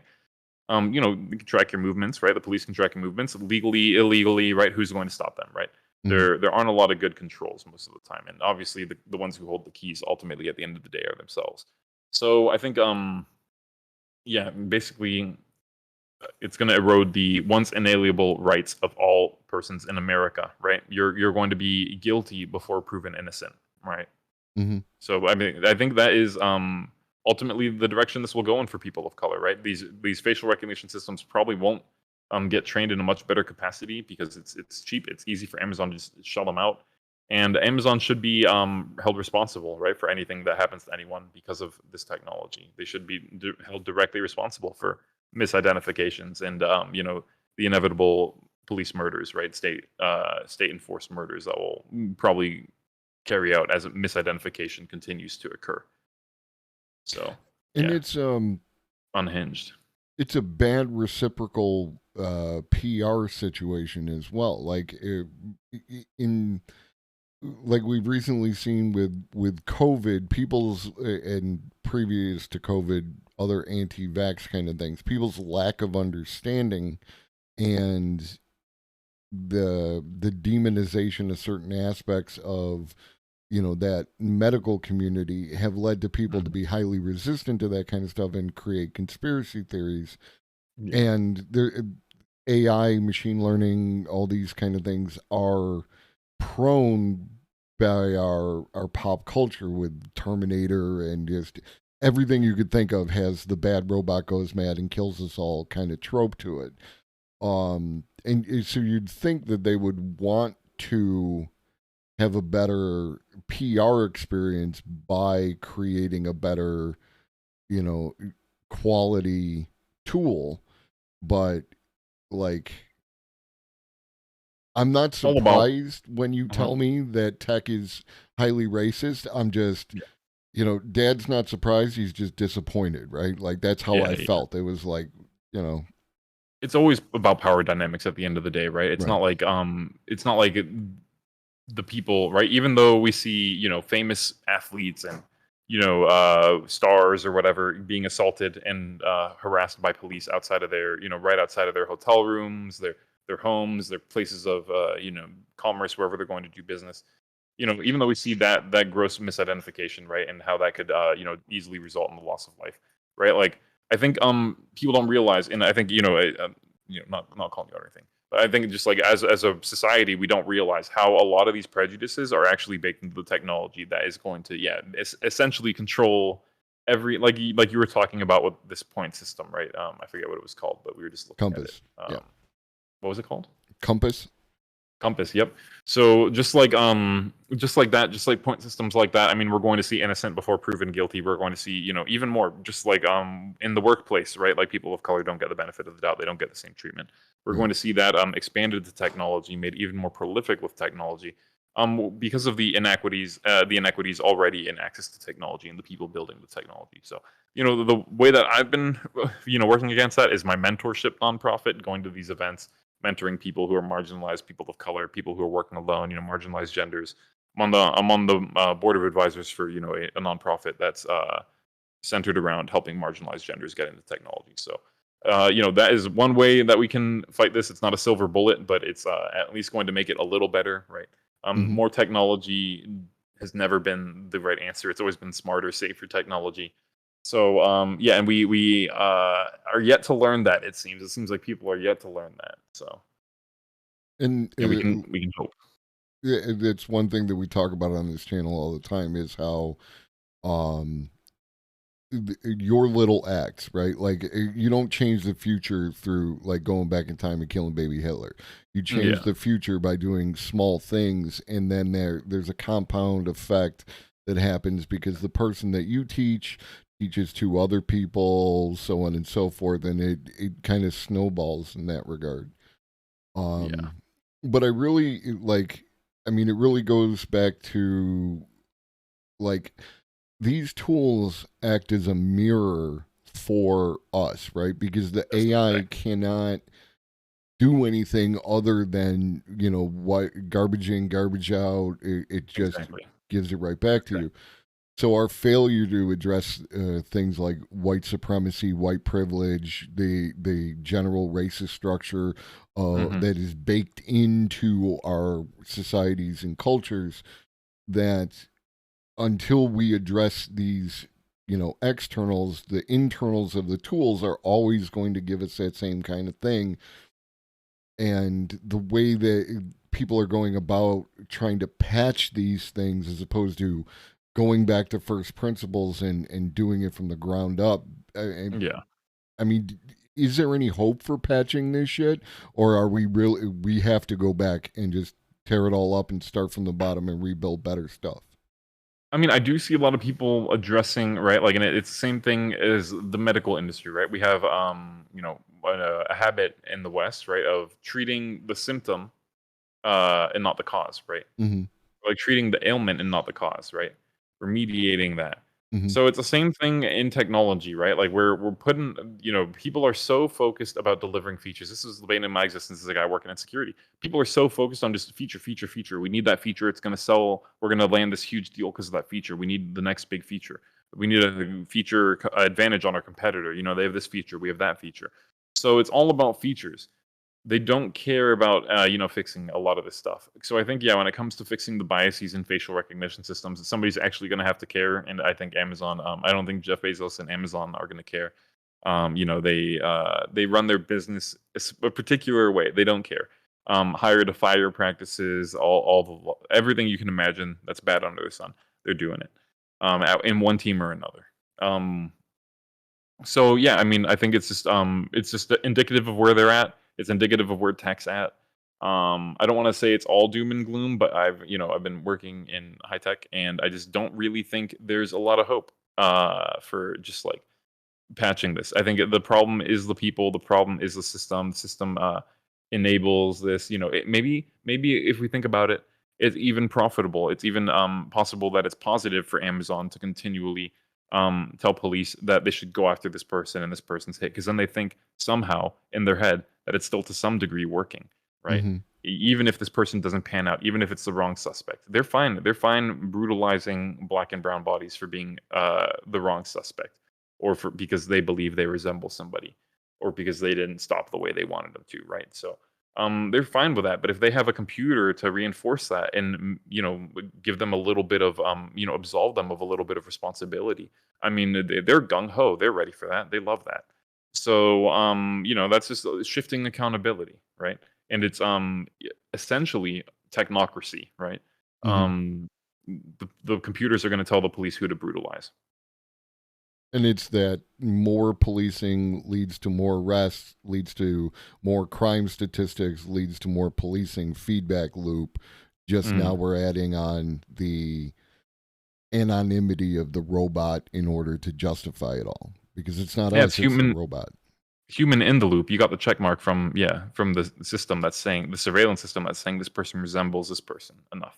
Because it's you know, shit training, right? Made by racist individuals trained on a racist model. Yeah, 100%.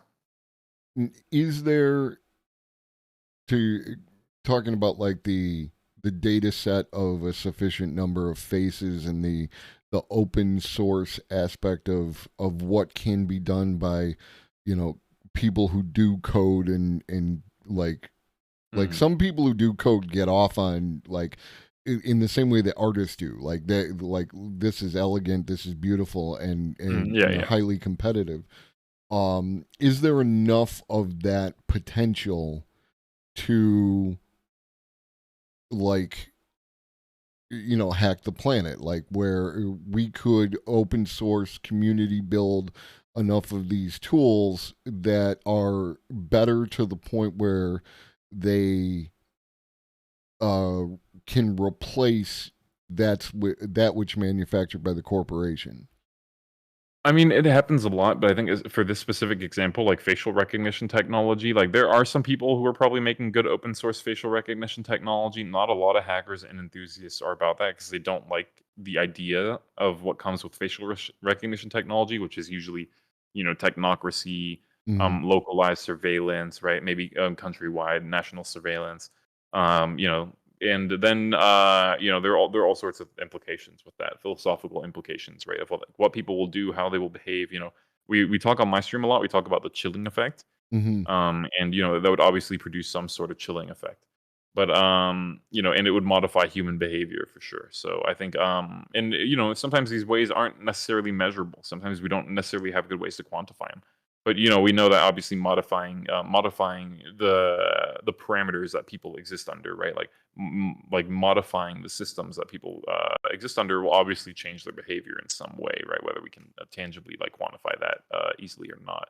So yeah, I don't necessarily know. As far as enthusiasts making surveillance technology, it's usually maybe there's probably a group of people. Don't get me wrong. There's probably a group of people who are interested in surveillance technology to the degree where they might be producing open source surveillance technology.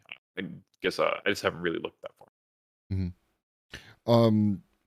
Kind of a hard pivot here, but as the father of a teenage boy who he just completed his first PC build, he's got an interest in coding. Yeah. But the concern is with ChatGPT being able to run off a bunch of Python for you in order to do that stuff, that you could lose these jobs to automation, like a bunch of coding jobs. For young folks in the audience, for people with young folks, what are your recommendations for what they should be pursuing if they want to be financially solvent going forward in the next decade, 20 years? You're muted. Oh, sorry. Somebody just followed, so I was greeting them. But yeah, I think as far as parents, my advice for parents is if your child's interested in technology, definitely enable them to do technology and coding. Coding jobs aren't going away anytime soon. People still need to code in Python to create things like ChatGPT. Python's not going anywhere. JavaScript's not going anywhere. Computers are, ChatGPT can generate code. The code's usually shit. The code usually has vulnerabilities. If you use that code in production, people are going to hack you. Yeah. So computers are still really bad at things. Even though ChatGPT, can write articles and make sonnets about Bash scripts. Computers are still really, really bad at things, unfortunately. So it's not gonna.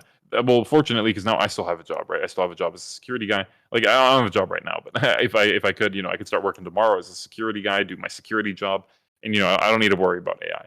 And I think security is safe, identity and access management safe, cloud computing safe, programming safe. Anyone who puts their eggs in the tech basket is going to have a way easier time getting a job, just infinitely for all of time. I'll go out and say it. I'll go out on a limb there. If you put your eggs in the tech basket, whether you become a hardware software engineer, whether you become a mechanical engineer, right, in a cloud infrastructure, identity access management engineer, which is real role. I think you're gonna have a good time. It's gonna be a lucrative career. And do you have any recommendations on? Now I'm just talking about me, so I can tell him. Do you have any recommendations on first steps for coding? What would you say, everyone, if you want to learn to code, do this? I'd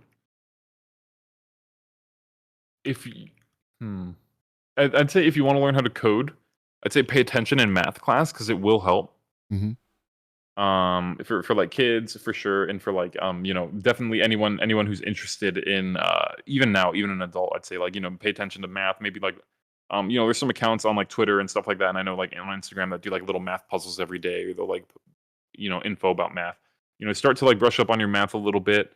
Logic is really the most important thing. So the first computer scientists were actually philosophers, because they could think in logical patterns. Mm-hmm. And they're able to translate that to cards and then code, right? So yeah, I think it's definitely a good place to start, is to start thinking about logic. And if you're interested in philosophy, I like philosophy, read philosophy. But I think if you want to be a coder, right? If you want to do like front end or back end, I'd give you different advice, like depending on what you choose. And then for like if you wanted to be a hacker, right? Like if you wanted to like do security stuff and like break software, I'd probably give you different advice. But yeah, I think for like front end and back end, like Code Academy is a good place to get started. If you want to start learning just the syntax of like programming languages, Code Academy, look up the programming language you're interested in, do one of the free courses on Code Academy. And then once you learn the syntax of the programming language, move over to Code Wars and start doing some really easy challenges on Code Wars. We do have a Code Wars group in the Discord. I'm going to drop the Discord for anyone who who isn't in there already. We have a Code Wars group and we have a CTF time group. So we're doing gamified hacking challenges, security challenges, and we're doing programming puzzles. So yeah.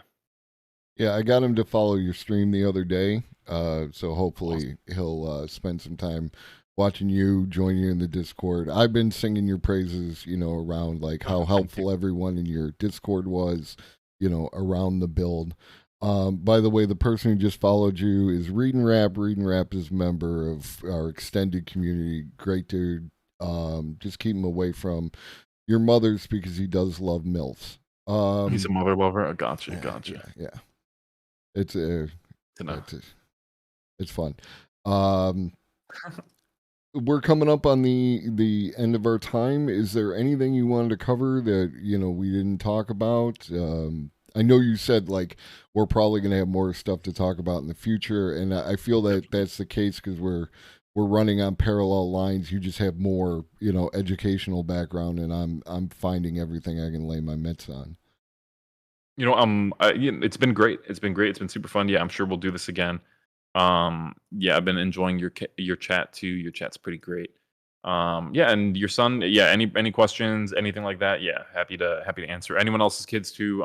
They can join the Discord. We are an 18+ community. So like if your child's like a late teen, that's all right as long as they're chill. But yeah, we're mostly an 18+ community. I think most of my community I think is way older than most communities on Twitch. We have a lot of folks who are even older than me in this community.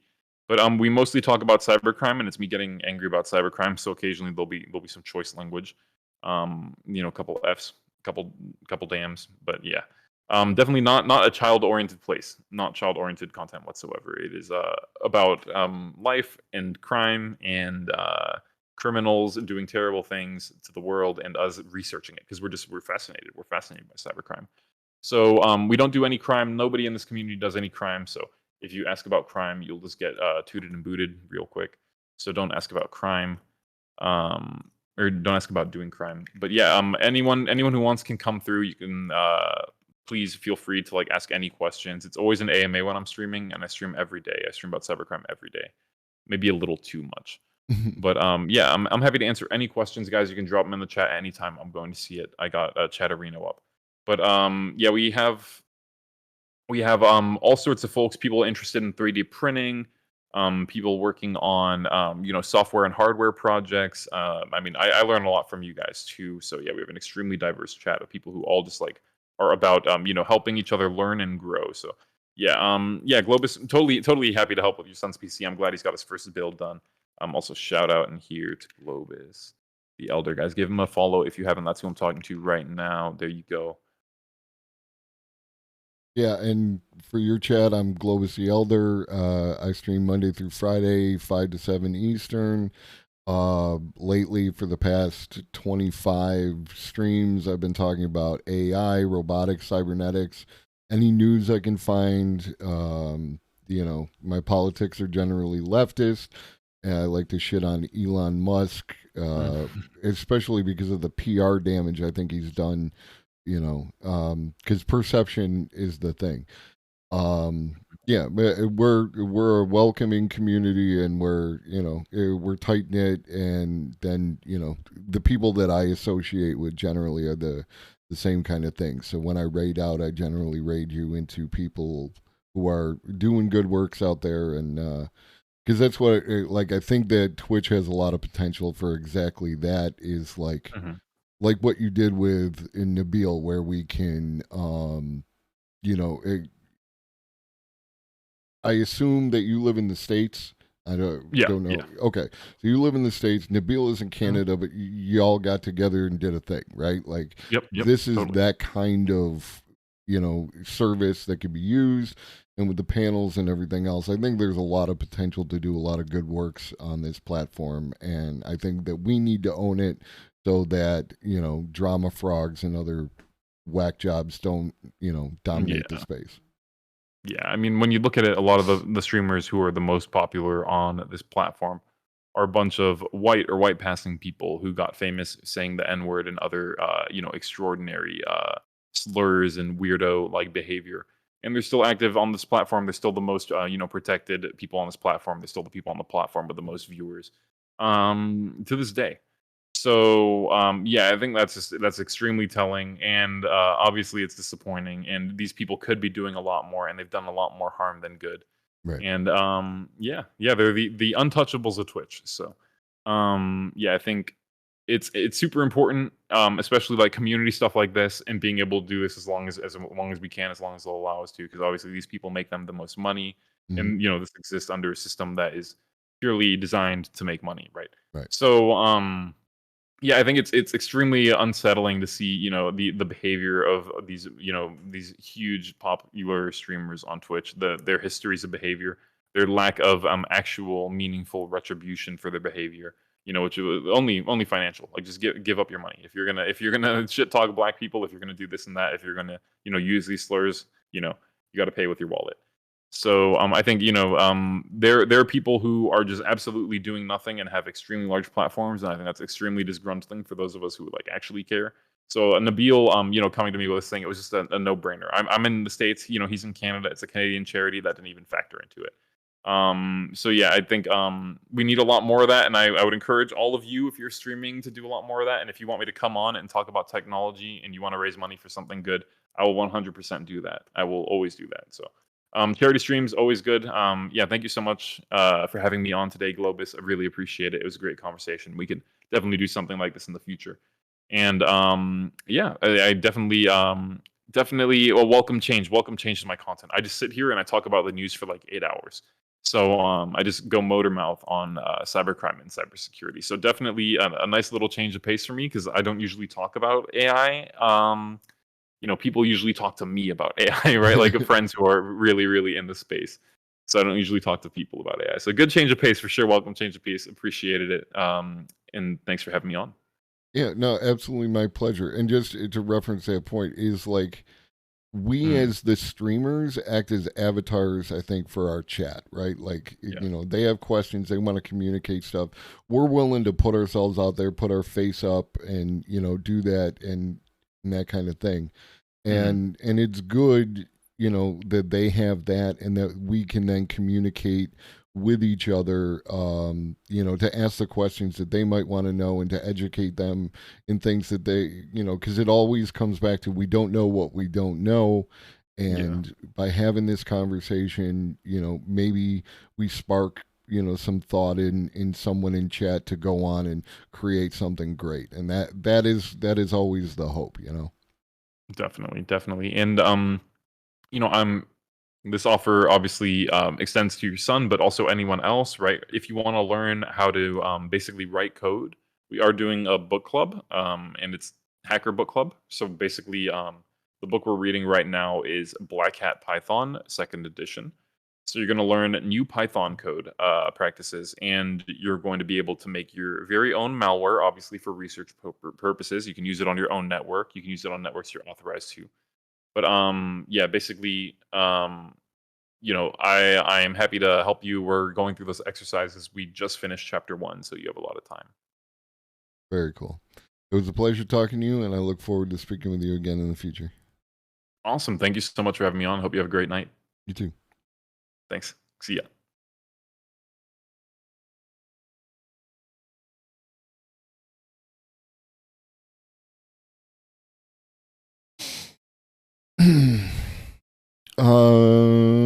Just looking at chat real quick. Maddie, do I have a forensic background or do they? I apologize. One of the things is when I'm doing these conversations, I generally don't look at I look at chat, but I don't like respond to chat as much because of the nature of the conversation. And like some people I talk to happen to have chat up, my chat, and they'll respond directly. Arun loves to talk to chat. That's part of how they run their stream, like that. Kai was, responding somewhat to chat, my chat during that conversation as well. But that is a fundamental part of just how I go about the interview process, especially because I can get caught up in my own head, like happened with Professor Q, where I completely blanked on the question that I was asking. And if I read chat, my train of thought gets derailed, and then, like that. So I tend to focus on that experience. Maddie, if you didn't get it, shout out. Shout out Kai again. Kai will be more than happy to answer any questions that you have.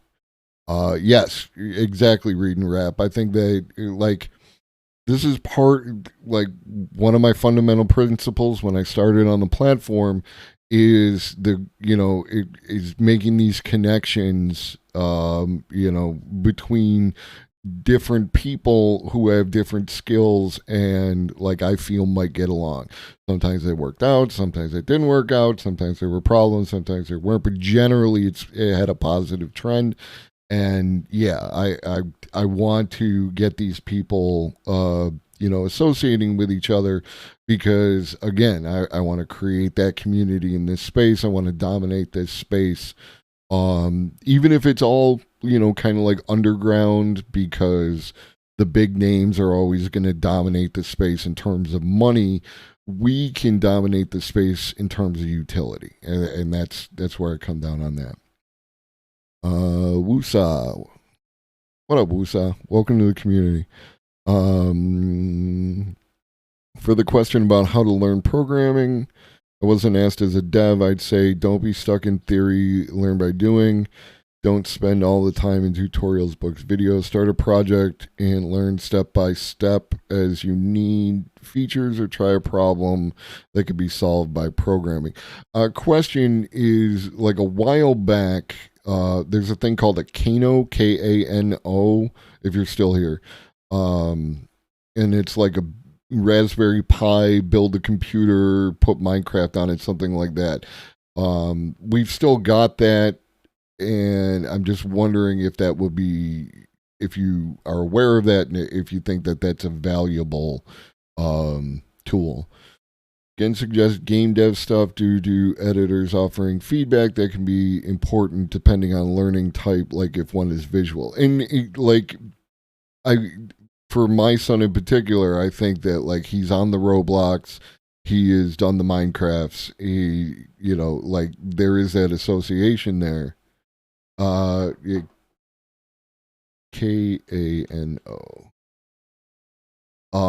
Okay, so yeah, I'm gonna have to how kids are, they want to play video games more than anything. So I'll see what I can do, because I want him to be able to direct his future as much as possible, rather than have other people make those kind of decisions for him, regarding how he is going to make his money in the future and shit like that. A good policy, it helps to maintain an organic nature of your conversation style. It makes your approach unique. Yes, and that's the thing. And I've gotten, positive feedback from people like Levelhead. And again, never did interviews prior to Twitch. So every interview that I've done, I've learned on the fly. I just know how to talk to people. One of the things, shout out Mrs. Globus the Elder, I pay attention to making people feel seen, feel heard, that there is processes called active listening, repeating, not talking over people. This is why I don't generally do panels, and I prefer one-on-one conversations. That's the vibe. Same approach, great minds think alike. I'm behind the scenes type. You are. You read and rap, you are 100% that underground, making connections kind of person. And that's what I appreciate about you. By editor, I mean Unity 3D, Godot, and Unreal. Yeah. I'm writing stuff down in the thing to make sure that I could share that. Unity 3D, because I don't know shit. I learn as I go, and I figure out. Like y'all know, like if you were here from the beginning, like I didn't know anything about streaming. I didn't know anything about OBS, but I chose OBS as opposed to the Twitch thing or the slobs or any of that because I wanted to learn and I wanted to be able to communicate that shit. And, like I do things like make the green screen go and it works and like that. I appreciate all y'all. Let us see who is live at this point in time. So I can go do. Oh, you know how we do.